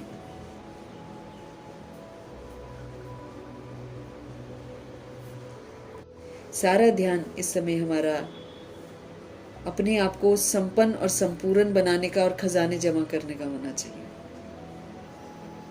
सूक्ष्म खजाने, स्थूल नहीं। स्थूल तो काम नहीं आएंगे ना, ये बात वही तो बाबा बोल रहे ना, ज्ञान को समझते नहीं है। अगर हम अपने आप को बाबा के हवाले कर देंगे तो मुझे मिलना होगा तो मिल जाएगा, नहीं मिलना होगा तो नहीं मिलेगा। और कभी कभी मिला हुआ होता है लेकिन इंसान बीमार पड़ जाता है, खा ही नहीं पाता है। अचानक अचानक के तो सारे सीन्स होने हमारे साथ। तो ऑनेस्टी हमारी शिव बाबा की तरफ होनी चाहिए। तो जास्ती लेकर रख लेते हैं, फिर सोचते हैं पता नहीं ना मिले तो रख लेते हैं। तो अंदर रखने से क्या होगा? दिल खाएगा। वो भी मधुबन में, चाहे बाबा के घर में, चाहे सेंटर्स पर अलग से अगर हम छुपा कर रखेंगे तो फिर वो तो दिल खाएगा। यज्ञ की चीज़ है ना भाई, क्योंकि बेकायदे काम है ना। चीज़ तो तुम्हें कभी भी मिल सकती है। अगर मैं बाबा के साथ ऑनेस्ट हूँ, मुझे कभी भी चीज़ मिल सकती है। बाप ने कहा है अंतकाल अचानक कोई भी मर तो सकते।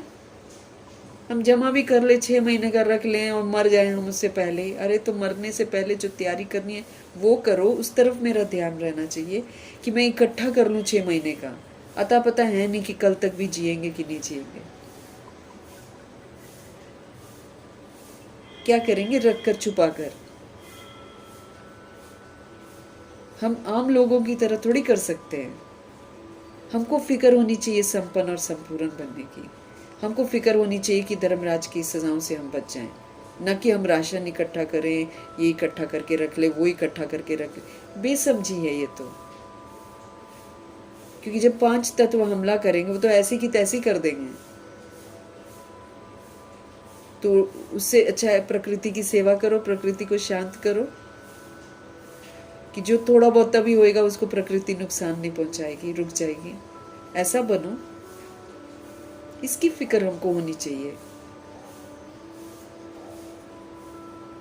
कि हम बैठकर 50-50 हजार का, 60-60 हजार का सामान खरीद कर रख लें। खा भी पाएंगे कि नहीं पाएंगे पता नहीं है। हम इस दौर से गुजर रहे हैं। तो बाबा कह रहे हैं चीज तो तुम्हें कभी भी मिल सकती है। बाप ने कहा है अंतकाल तो अचानक कोई भी मर तो सकते हैं ना। तो अंत समय जो पाप किए होंगे वो कीचड़ पट्टी सब सामने आएगी। इसलिए बाबा हमेशा समझाते हैं अंदर में कोई दुविधा नहीं रहनी चाहिए। हमको तो फिक्र इसकी होनी चाहिए कि समाप्ति आ गई है, दादियां अव्यक्त हो गई हैं, कृष्ण जी के आने का टाइम हो गया है, विनाश शुरू हो गया है। अब इसने विकराल रूप लेना है। तो उस विकराल के समय में तो अगर ब्लैकआउट हो जाएगा, कुछ हो जाएगा, इधर उधर बगड़म दगड़म मचेगी लोगों की, तो क्या खाना सूझेगा उस समय हमको?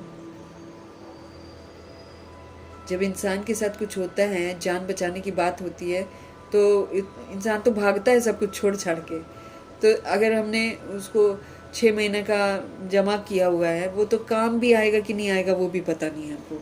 हमको फिक्र इधर की होनी चाहिए कि हम अपने पाप तो मिटा लें, नहीं तो हमारे पाप सामने आएंगे। वो ना हमें खाने देंगे तो ना पानी पीने देंगे। कई लोग हैं वंचित हो जाते हैं।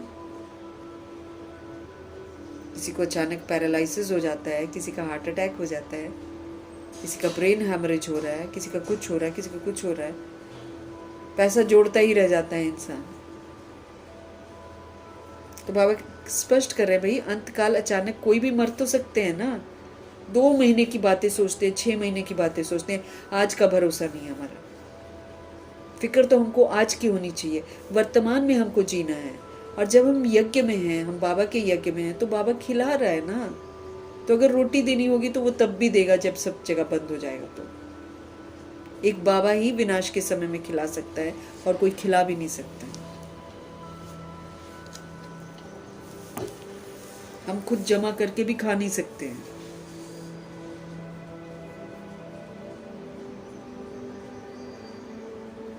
तो अंत समय जो पाप हमने कर रखे हैं वो सामने आएंगे, उसकी फिक्र मुझे होनी चाहिए कि पाप मैं भस्म करूं याद में रहकर, ना कि मैं सामान इकट्ठा करूं, ये खरीद लें, वो खरीद लें, ये रख लें, वो रख लें। ऐसे ही दुनिया भाग रही है।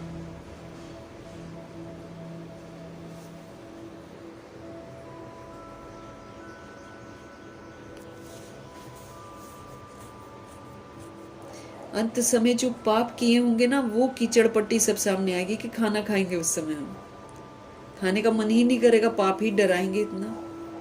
हमने खाने की बेअदबी की होगी, हमने खाना वेस्ट किया होगा, तो खाना तो वैसे ही नहीं मिलेगा हमें, अगर होगा भी तो वो किसी और के काम आएगा।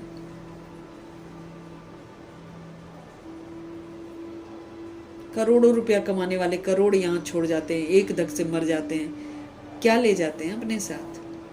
सच्ची कमाई करके सच्ची कमाई लेकर जानी है। इसलिए बाबा हमेशा समझाते हैं, अंदर में कोई दुविधा नहीं रहनी चाहिए कि ये ना हो जाए, वो ना हो जाए, ऐसा ना हो जाए, वैसा ना हो जाए। लोग आजकल इसी चक्कर में पीछे पड़े हुए हैं। हमको तो एटलीस्ट कूल रहना है ना। भगवान के बनकर भी अगर हम कूल नहीं रहे तो फिर हम क्या किया? फिर हम भी लोगों की तरह भाग रहे हैं, हिला रहे हैं, बोला रहे हैं। कि जब ऐसी नौबत आ रही है वॉर की, तो मेरे को वॉर में बचेंगे नहीं बचेंगे ये भी नहीं पता है किसी को। अंतकाल कब आ जाएगा पता ही नहीं है। और लेकिन अंतकाल जब आ गया और मेरा सारे पाप कर्म मेरे आगे आएंगे, उसको भस्म करने की मुझे फिक्र होनी चाहिए ना, कि मैं फिक्र करूँ कि रोटी खा ले, सब्जी खा ले, दालें इकट्ठी कर ले ना, वो इकट्ठा कर ले, ये इकट्ठा कर ले, कैसे खाएंगे, बस इसकी फिक्र है आत्मा को आजकल।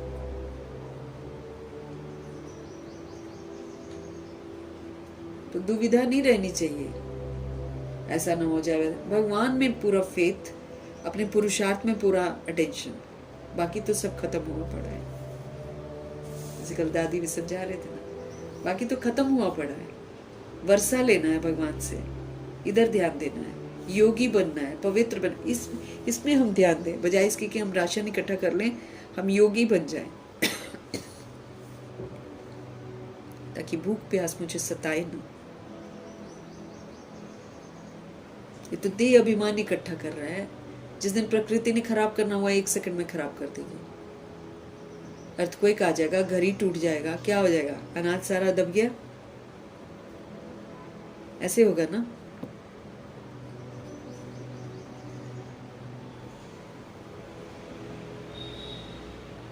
इसलिए बाबा हमको समझाते हैं कि अंदर में कोई दुविधा नहीं रहनी चाहिए। दिल अगर हमारी साफ होगी तो अंत घड़ी कुछ भी सामने नहीं आएगा। हमको दिल साफ करना है अपना, इसके अंदर कीचड़ पट्टी नहीं होनी चाहिए। दिल साफ होगी तो अंत घड़ी कुछ भी सामने नहीं आएगा। यज्ञ से तो सब कुछ मिलता रहता है ना, तो मेरा घर भी तो यज्ञ होगा ना, जहां में से क्यों बाबा बोलते ये क्या है? ये सेवा स्थान है। कितनी बरकत डालते हैं बाबा थोड़ी सी इनकम में। ये हमें तो बड़ा शुक्रगुजार होना चाहिए। रोजी रोटी चल रही है, थोड़ी बहुत ही चल रही है, जो भी है सब ठीक है। इकट्ठा करके बुद्धि जाएगी उधर ही।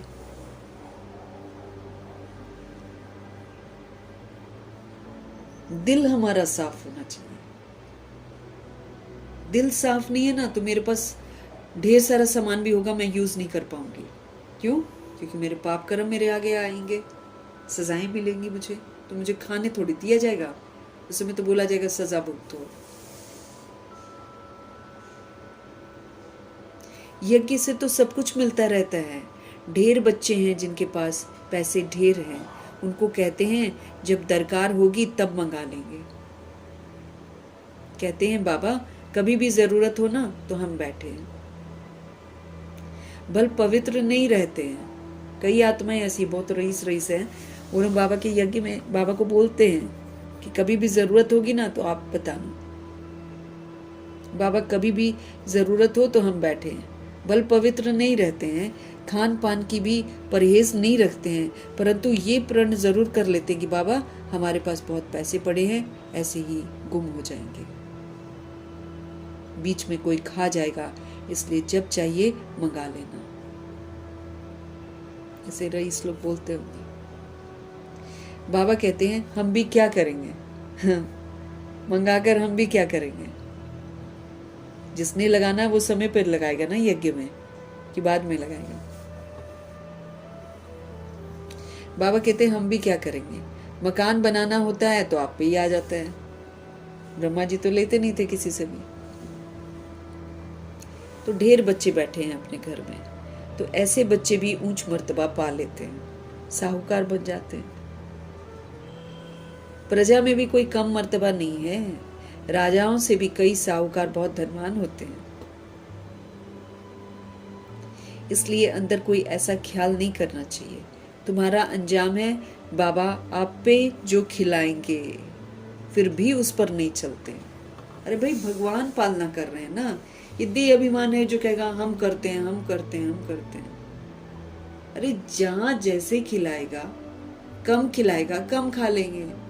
कभी कहेगा भूखा रह लो, उसमें भी कल्याण है तो वो भी रह लेंगे। हमको तो ऐसे चलना चाहिए ना। जहां भी हम रहते वो भी तो मेरा सेवा स्थान है ना। बाबा ने तो बोला है उसको अपना घर मत कहना।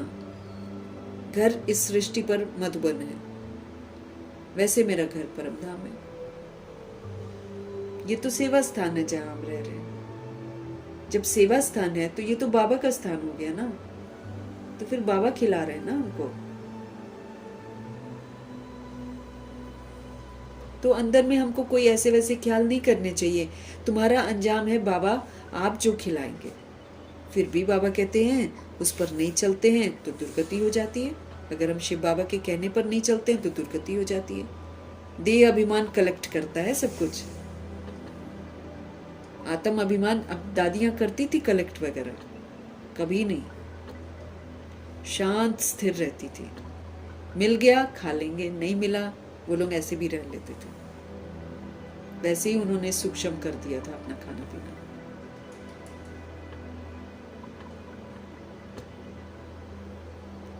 बाप आए हैं सदगति देने के लिए।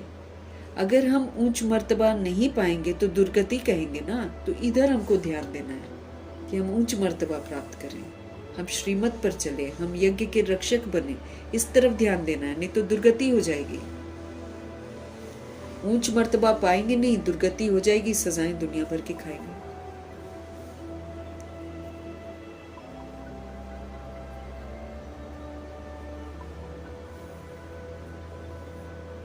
बाप आए हैं सदगति देने के लिए। अगर ऊंच मर्तबा नहीं पाएंगे तो दुर्गति कहेंगे ना। वहां भी बहुत साहूकार, कोई कम मर्तबा कोई ऊंच मर्तबा वाले तो है ना। बच्चों को श्रीमत पर पुरुषार्थ करना है। जो श्रीमत कहती है वो हमको करना है। अब तो फिक्र हमको इस बात की होनी चाहिए कि हम पावन कैसे बने, हम स्व परिवर्तन कैसे पूरा करें और हम विश्व परिवर्तन के कार्य में पूरा सहयोगी कैसे बने, कैसे हम अपने पाप भस्म करें। इसकी चिंता, इसकी फिक्र मुझे होनी चाहिए। बाकी भरोसा थोड़ी है कि कब तक हम बॉडी में हैं।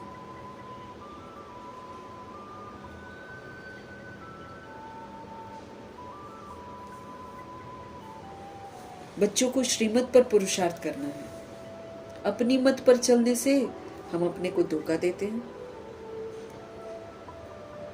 अपनी मत पर चलने से फिर हम ध्यान नहीं देते हैं कि हम यज्ञ रक्षक हैं।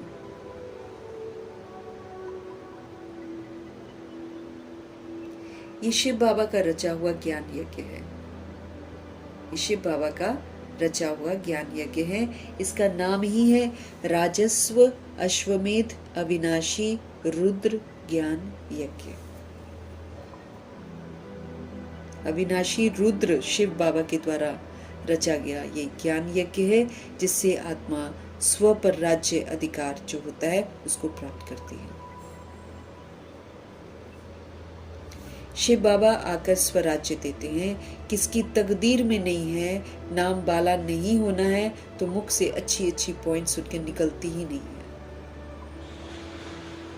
किसको समझाते नहीं है तो कहेंगे नाम निकलने में भी अभी देरी है, जिस कारण समझाते समय मुख्य मुख्य पॉइंट्स ही भूल जाते हैं। ये भी समझाना चाहिए कि ये राजस्व अश्वमेध अविनाशी रुद्र ज्ञान यज्ञ स्वराज्य पाने के लिए है।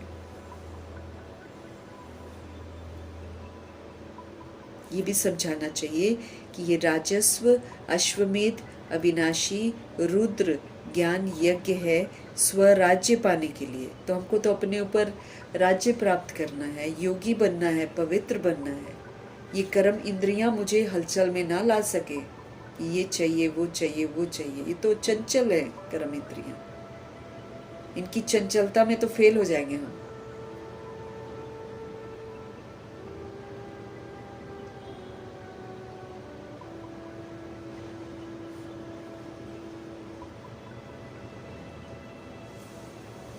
ये राजस्व अश्वमेध अविनाशी रुद्र ज्ञान यज्ञ है स्वराज्य पाने के लिए। अपनी कर्म इंद्रियों को, मन बुद्धि संस्कार को बिल्कुल कंट्रोलिंग और रूलिंग पावर से सिविल बनाने के लिए है कि हम इनको चलाएं, ये ना हमें चलाएं। अब दादी देखो कितना अच्छे से चलाती है स्वराज्य अपना। मौन रहना, कितना बड़ा अपने ऊपर राज्य करना है।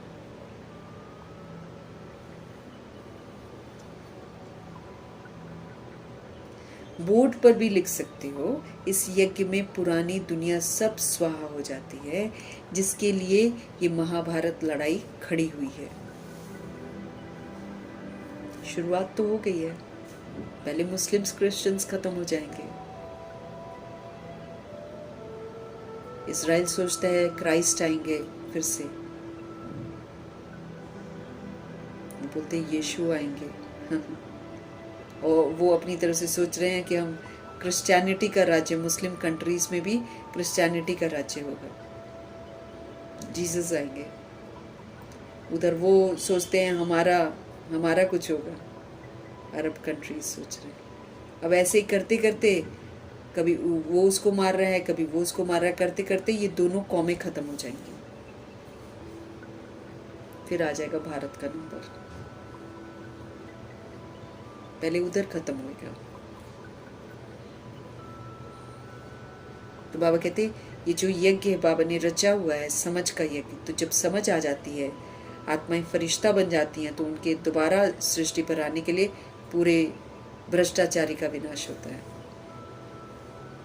तो इस यज्ञ में पुरानी दुनिया सब स्वाहा हो जाती है, जिसके लिए ये महाभारत लड़ाई खड़ी हुई है। विनाश के पहले ये स्वराज्य मर्तबा लेना हो तो आकर लो। बाबा कहते सबको ये संदेश दो कि विनाश तो होना ही है, ठीक है ना। उसके पहले अगर तुम स्वराज्य का मर्तबा लेना चाहते हो तो आकर ले लो। बोर्ड पर तो बहुत कुछ लिख सकते हो, एम ऑब्जेक्ट। अरे आते जाते उतना पढ़ के भी चले जाएंगे ना। अगर अंदर नहीं भी आएंगे तो बुद्धि में रहेगा हमको संदेश तो मिला था, उलहना तो नहीं देंगे ना। हमने नहीं सुना, उस समय उनकी आत्मा बोलेगी हमने नहीं सुना, हमको तो संदेश मिला है। इसलिए बाबा कहते हैं बोर्ड पर तो बहुत कुछ लिख सकते हो, एम ऑब्जेक्ट भी आ जाए, नीचे लिखना चाहिए स्वराज्य मर्तबा मिलता है। जितना हो सके क्लियर लिखत होनी चाहिए, जो कोई भी पढ़ने से समझ जाए। छुपा छुपा के नहीं, अच्छा बड़ा बड़ा करके बाबा चाहते हैं कि लिख दो। बाबा डायरेक्शन देते हैं, ऐसे ऐसे बोर्ड पर ये अक्षर जरूर लिखो, आगे चल इस यज्ञ का प्रभाव बहुत निकलेगा। आगे चल इस यज्ञ का प्रभाव बहुत निकलेगा। तूफान वो तो बहुत आएंगे।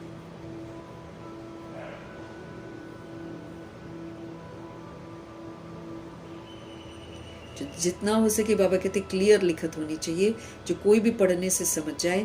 बाबा डायरेक्शन देते हैं, ऐसे ऐसे बोर्ड बनाओ, ये अक्षर जरूर लिखो, आगे चल इस यज्ञ का प्रभाव बहुत निकलेगा। तूफान ऑफ कोर्स बहुत आएंगे। कहते हैं सच की नाव हिले डुले लेकिन डूबे नहीं ना। भगवान जी की नाव डूबेगी कभी नहीं, हिलाने वाले तो आएंगे ही ना। अभी फिर से शुरू का पार्ट फिर से रिपीट होगा, ये बाबा ने पहले बोल दिया। जो जो शुरू में हुआ है वो फिर होके फिर समाप्ति हो जाएगी। सत्य की जीत होगी और फिर समाप्ति हो जाएगी। तूफान तो बहुत आएंगे। कहते हैं सच की नाव हिले डुले लेकिन डूबे नहीं।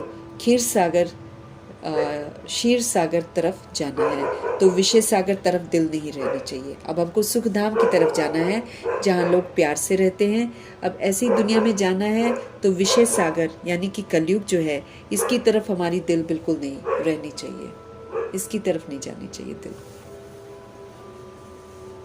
तभी तो उधर के लिए तैयारी करेंगे, इधर ही दिल लगा रहेगा। बाबा कहते हैं इधर ही दिल लगा रहेगा तो फिर उधर के लिए कैसे तैयारी करेंगे। इसलिए ये जो विष का सागर है, जहर का, विकारों का सागर है, इस दुनिया से हमको दिल नहीं लगानी है। जो ज्ञान नहीं लेते हैं उनके पिछाड़ी पढ़कर अपना टाइम वेस्ट नहीं करना चाहिए। एक बार संदेश दे दो, अगर हमको पता चल जाता है, अगर नॉट इंटरेस्टेड ना, फिर उनके पीछे नहीं पड़ना चाहिए, छोड़ देना चाहिए। समझानी तो बहुत बहुत सहज है बाबा की। तुम ही पूज्य देवी देवता थे, अब पुजारी बने हो। फिर बाप कहते हैं माँ में कम याद करो तो खाद तुम्हारी निकल जाएगी, तुम्हारे पाप भस्म हो जाएंगे। तो याद करने की मुझे फिक्र होनी चाहिए कि मैं याद करूं बाबा को, बार बार याद करूं, जो बाबा कह रहे हैं उसका चिंतन करूं, प्रभु चिंतन करूं, स्वचिंतन, इसकी मुझे फिक्र होनी चाहिए। बाबा कहते हैं, फिर बाप कहते हैं माँ मेकम याद करो तो खाद निकल जाएगी, तुम्हारे पाप भस्म हो जाएंगे, और कोई उपाय नहीं है, यही सच्चा सच्चा उपाय है। परंतु योग में नहीं रहते हैं ना, देह अभिमान जो बहुत है, देह अभिमान जब मिटे तब तो योग में रह सकते हैं, फिर कर्मातीत अवस्था हमारी हो। नहीं तो जब तक देह अभिमान है, मेरा कार्मिक बॉन्डेज बने जा रहा है सभी के साथ, तो हम तो कर्मातीत अवस्था नहीं पहुंचे। कर्मातीत अवस्था मीन्स जहाँ हमारा कार्मिक अकाउंट किसी के साथ भी नहीं। पिछाड़ी में हमको कोई भी चीज याद नहीं आनी चाहिए, इसलिए हमको उपराम बनना है। कोई भी चीज पिछाड़ी में कोई भी चीज याद नहीं आनी चाहिए। कोई कोई बच्चों का कोई चीज में इतना मोह पड़ जाता है, जो बात मत पूछो, ये चाहिए, इसके बिना नहीं होगा, इसके बिना नहीं होगा। अब जैसे लोग इकट्ठा जो कर रहे हैं सामान, उसमें सारी अपनी मनपसंद की चीजें उठा उठा के रख रहे हैं। भले अब देखो कई लोग जो पेट्रोल इतने टैंक वैंक भर के ले जा रहे, कहीं आग उग लग गई तो सारा भस्म ही हो जाएगा ना। लेकिन बुद्धि काम नहीं कर रही है, इसके बिना मेरा नहीं चलेगा, उसके बिना मेरा चलेगा नहीं, ये इकट्ठा कर लो, वो इकट्ठा कर लो, इसमें सारी दुनिया लगी हुई है। अंत कैसा होगा पता ही नहीं है, कोई बॉम्ब ही आकर गिर गया, सारा तहस नहस।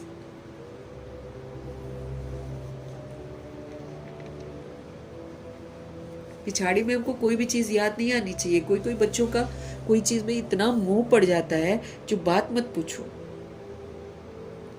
उसको सबसे ज्यादा इकट्ठा करके रखते हैं। कई लोग घी के बिना रह नहीं सकते, तो कितने कितने किलो घी लेकर रख लिया है, ये खाएंगे हम, पता है नहीं उससे पहले मर गए तो कोई मना। इस अकाली मृत्यु की दुनिया में इंसान स्थूल चीजों के पीछे भाग रहा है। भगवान कह रहे कर्मातीत बनो, इधर सारे फंसे पड़े हैं।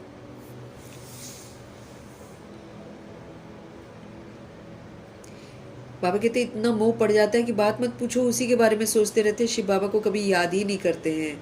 ऐसे बाप को खास याद करना है और याद करना है। हाँ, एक उन्हीं को याद करना है। कहा जाता है हथ काटे दिल याटे। अब तो ये समय है, हाथों से काम करो, बुद्धि का योग परमात्मा के साथ हो।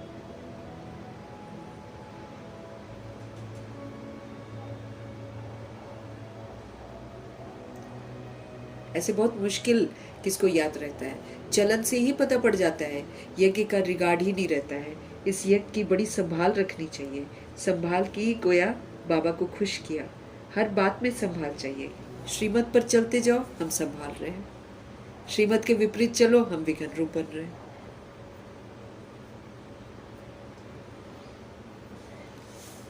बाबा को खुश करो ना, तो संभाल रखेंगे तो बाबा को खुश करेंगे। संभाल की गोया बाबा को खुश किया, हर बात में हमको संभाल चाहिए। गरीबों की पाई पाई इस यज्ञ में आती है, जिससे वो पदमपति बन जाते हैं। माताएं जिनके पास कुछ भी नहीं है, 1-2 रुपया 8 आना यज्ञ में देती हैं, वो पदमपति बन जाती हैं, क्योंकि बड़ी भावना से खुशी से लाती हैं। बाप कहते हैं मैं हूँ ही गरीब निवास, तो बच्चों के लिए ही तो आया हूँ। कोई 8 आना ले आते हैं, बाबा मकान में एक ईंट लगा दो, कभी 2 मुट्ठी अनाज भी ले आते हैं। शुरू शुरू की बात है, उनका तो बहुत हो जाता है जमा, कणा कणा मुहर बराबर हो जाता है। ऐसे थोड़ी कि तुमको गरीबों को बैठ दान देना है, गरीबों को तो वो लोग दान देते हैं। ऐसे तो दुनिया में ढेर गरीब है, सब आकर यहाँ बैठ जाए तो माथा ही खराब कर देवे। यहाँ वो जगह तो नहीं है ना, मंदिर जैसा वैसा थोड़ी है कि दान पुण्य करना है। यहाँ तो बुराइयों का दान देना है, एक बाप को याद करना है।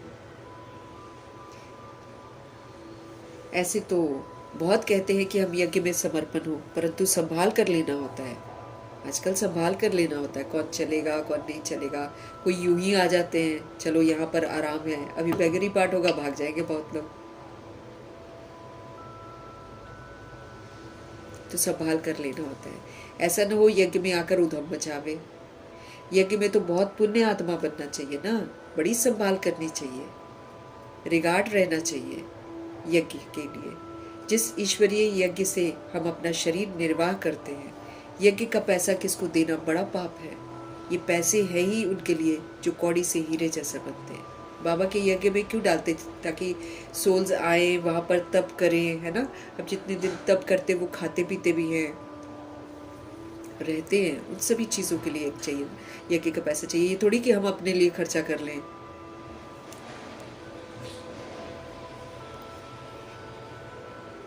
हर चीज़ यहाँ पर देखी जाएगी, है ना। तो यज्ञ का पैसा किसको देना बड़ा पाप है। ये पैसे है ही उनके लिए जो कौड़ी से हीरे जैसा बनते हैं, ईश्वरीय सर्विस में है।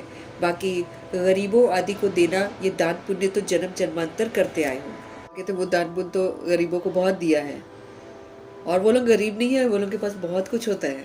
हाँ। यहाँ रोएंगे, ऐसे दिखाएंगे, और थोड़ी देर में देखो तो हंसते हुए जा रहे होते हैं। वो तो झूठ करना है। उतरते उतरते पाप आत्मा ही बनते गए हैं सब।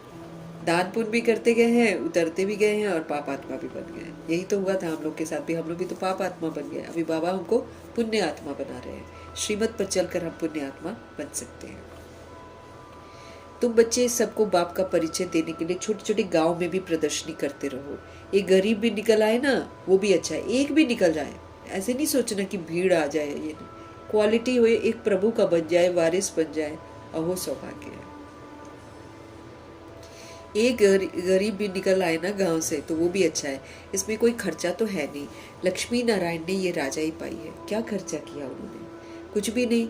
विश्व की बादशाही पाने के लिए खर्चा तो कुछ भी नहीं किया ना।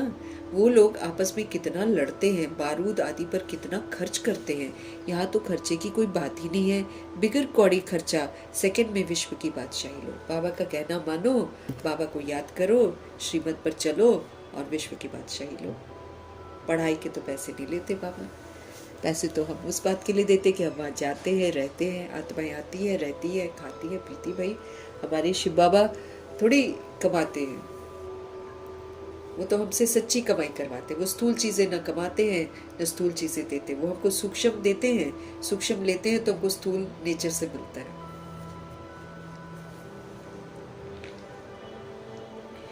यहाँ तो विश्व की बादशाही, वहाँ तो पढ़ने के लिए कितना कितना पैसा लगाते हैं, उसके बाद भी बनते नहीं है। वो इंजीनियर्स कितने भटक रहे हैं, जॉब नहीं है। यहाँ तो बिना कौड़ी खर्चे सेकंड में विश्व की बादशाही लो। अल्फ को याद करो, शिव बाबा को याद करो, वे बादशाही है ये। अल्फ को याद करो तो बादशाही अब फिक्स है। बाप कहते हैं जितना हो सके सच्चे दिल से सच्चे साहिब को राजी करो। बाप कहते हैं जितना हो सके सच्चे दिल से सच्चे साहिब को राजी करो, तो सचखंड के मालिक बन जाएंगे। सच्चाई से चले बस, फिर देखो बाबा कैसे संभालते हैं। नहीं तो पास होते हुए चीजें संभल नहीं पाएंगे हम लोग। जो हमने नहीं सोचा है ना, वो होगा।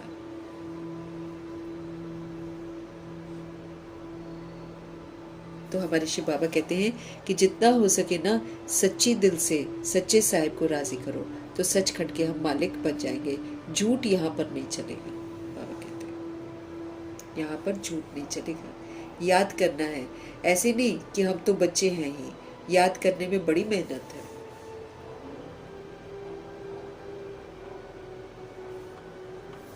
कोई विक्रम किया तो बड़े घोटाले में आ जाएंगे।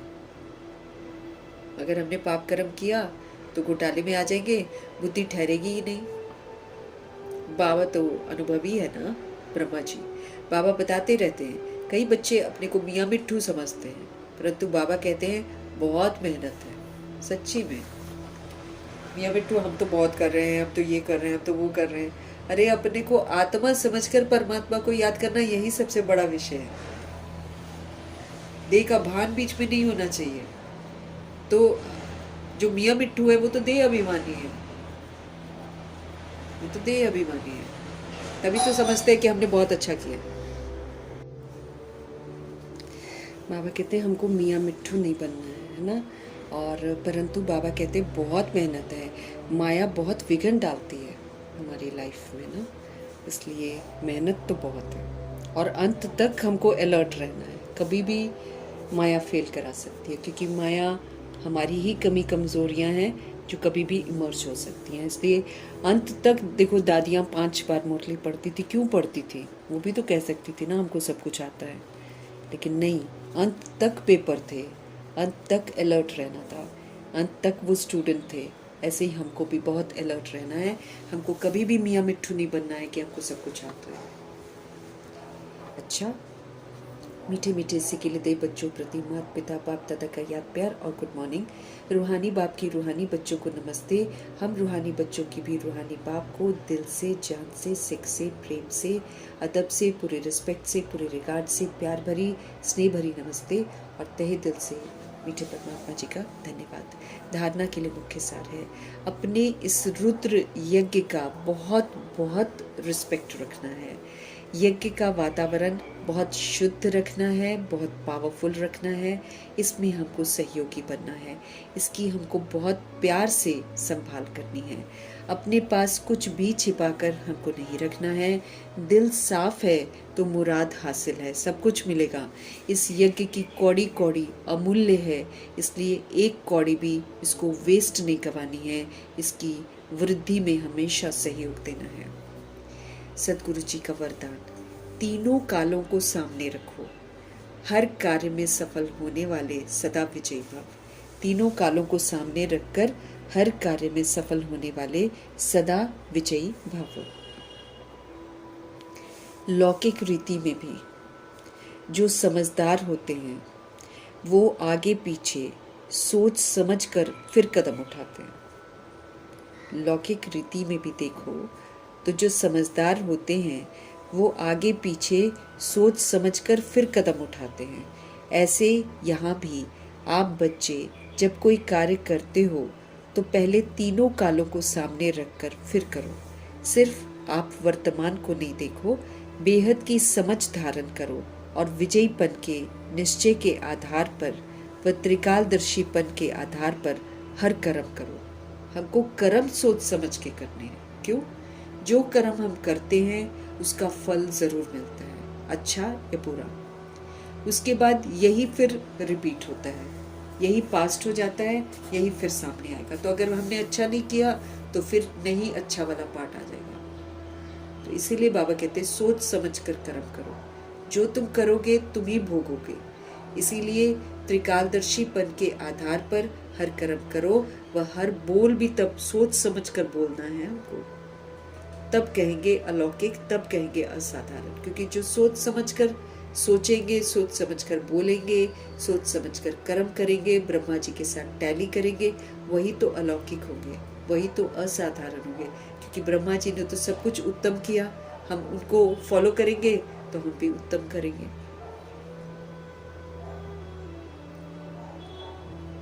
तो हमें तीनों कालों को सामने रखना है, हर कार्य में फिर हम सफल हो जाएंगे और सदा विजयी होंगे।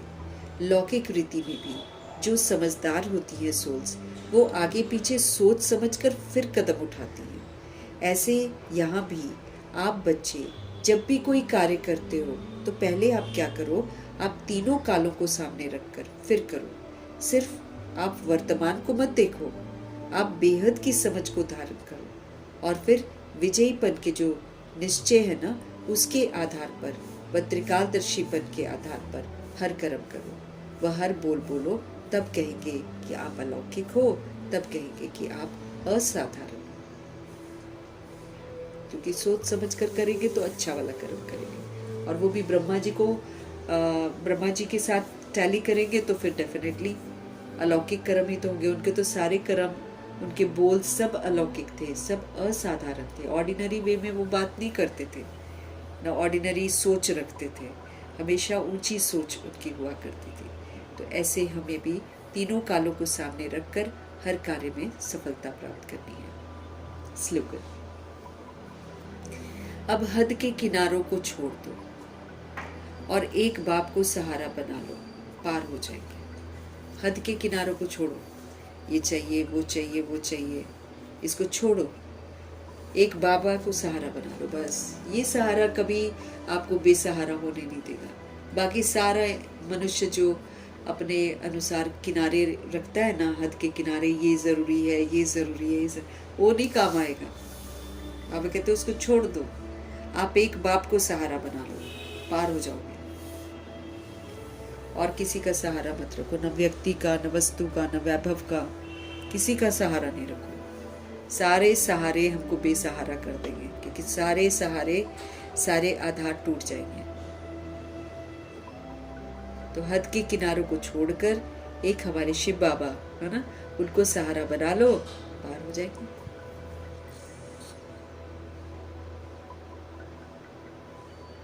अव्यक्त इशारे हैं। निश्चय के फाउंडेशन को मजबूत कर, सदा निर्भय, सदा निश्चित रहो। निश्चय के फाउंडेशन को मजबूत कर, सदा निर्भय, सदा निश्चित रहो।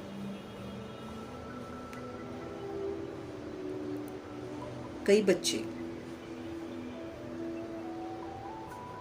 समझते हैं मैं स्वयं को जानता हूं कि मैं ठीक हूं, दूसरे नहीं जानते हैं, दूसरे मुझे नहीं पहचानते हैं। आखिर पहचान ही लेंगे व आगे चलकर देखना क्या होता है। ये भी ज्ञान स्वरूप, याद स्वरूप आत्मा के लिए स्वयं को धोखा देने वाली अलबेलेपन की मीठी निद्रा है। कई बच्चे समझते हैं कि मैं स्वयं को बड़े अच्छे से जानता हूँ और मैं बिल्कुल ठीक हूँ, दूसरे नहीं जानते और ना मुझे पहचानते हैं। आखिर देखना एक दिन पहचान ही लेंगे, वो आगे चलकर देखना क्या होता है। जो सोल्स ऐसा बोलती हैं वो ज्ञान स्वरूप, याद स्वरूप आत्मा के लिए स्वयं वो अपने आप को ही धोखा दे रही है। अलबेलेपन की मीठी निद्रा में है कि अभी जो भी करो आखिरी में हम कर लेंगे। तो बिल्कुल अलबेलेपन, अरे इतना तो मेहनत है आत्म अभिमानी बनने में और पापों को भस्म करने में, इतनी मेहनत है तो धोखा ही तो खा लेंगे। अलबेलेपन की मीठी निद्रा है ये जिसमें सोए हुए हैं। जिन बच्चों के निश्चय का फाउंडेशन मजबूत है वो तो कभी छिप नहीं सकते। बाबा कहते हैं जिन बच्चों के निश्चय का फाउंडेशन, फेथ है ना, निश्चय का फाउंडेशन बड़ा मजबूत है, वो नहीं कभी छिप सकते। बाबा कहते हैं वे सदा निर्भय रहेंगे, उनको किसी तरह का कोई डर नहीं होगा और वो बड़े निश्चित रहेंगे। वो निर्भय रहते हैं और सदा निश्चित रहते हैं।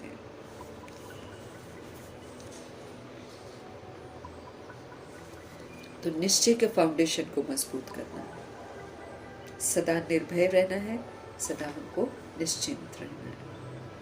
कई बच्चे समझते हैं मैं स्वयं को जानता हूँ कि मैं ठीक हूँ, दूसरे मुझे नहीं जानते हैं, दूसरे मुझे नहीं पहचानते हैं। आखिर देखना पहचान ही लेंगे, वो आगे चलकर देखना क्या होता है।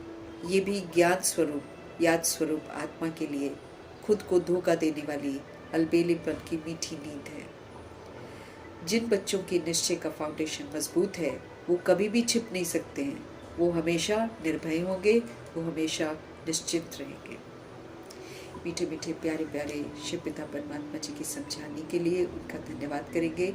ब्रह्मा माँ का धन्यवाद, जगदम्बा माँ का धन्यवाद, कुलसार दादी जी का धन्यवाद, अष्टरत्नों का धन्यवाद, नवग्रहों का धन्यवाद, एडवांस पार्टी की सारी सोल्स का धन्यवाद, बची हुई जितनी भी आत्माएं हैं सबका धन्यवाद, 5 तत्वों का धन्यवाद, ड्रामा का धन्यवाद, प्रकृति का धन्यवाद, माया का धन्यवाद, यमदूत का धन्यवाद, करोड़ों की आबादी का धन्यवाद, साधनों का धन्यवाद, साधन बनाने वालों का धन्यवाद, साथ में रहने वाली सोल्स का धन्यवाद, सहयोगी आत्माओं का धन्यवाद, अविनाशी खजानों का धन्यवाद, समय का धन्यवाद, शरीर रूपी इंस्ट्रूमेंट का धन्यवाद, आप सभी सोल्स का धन्यवाद,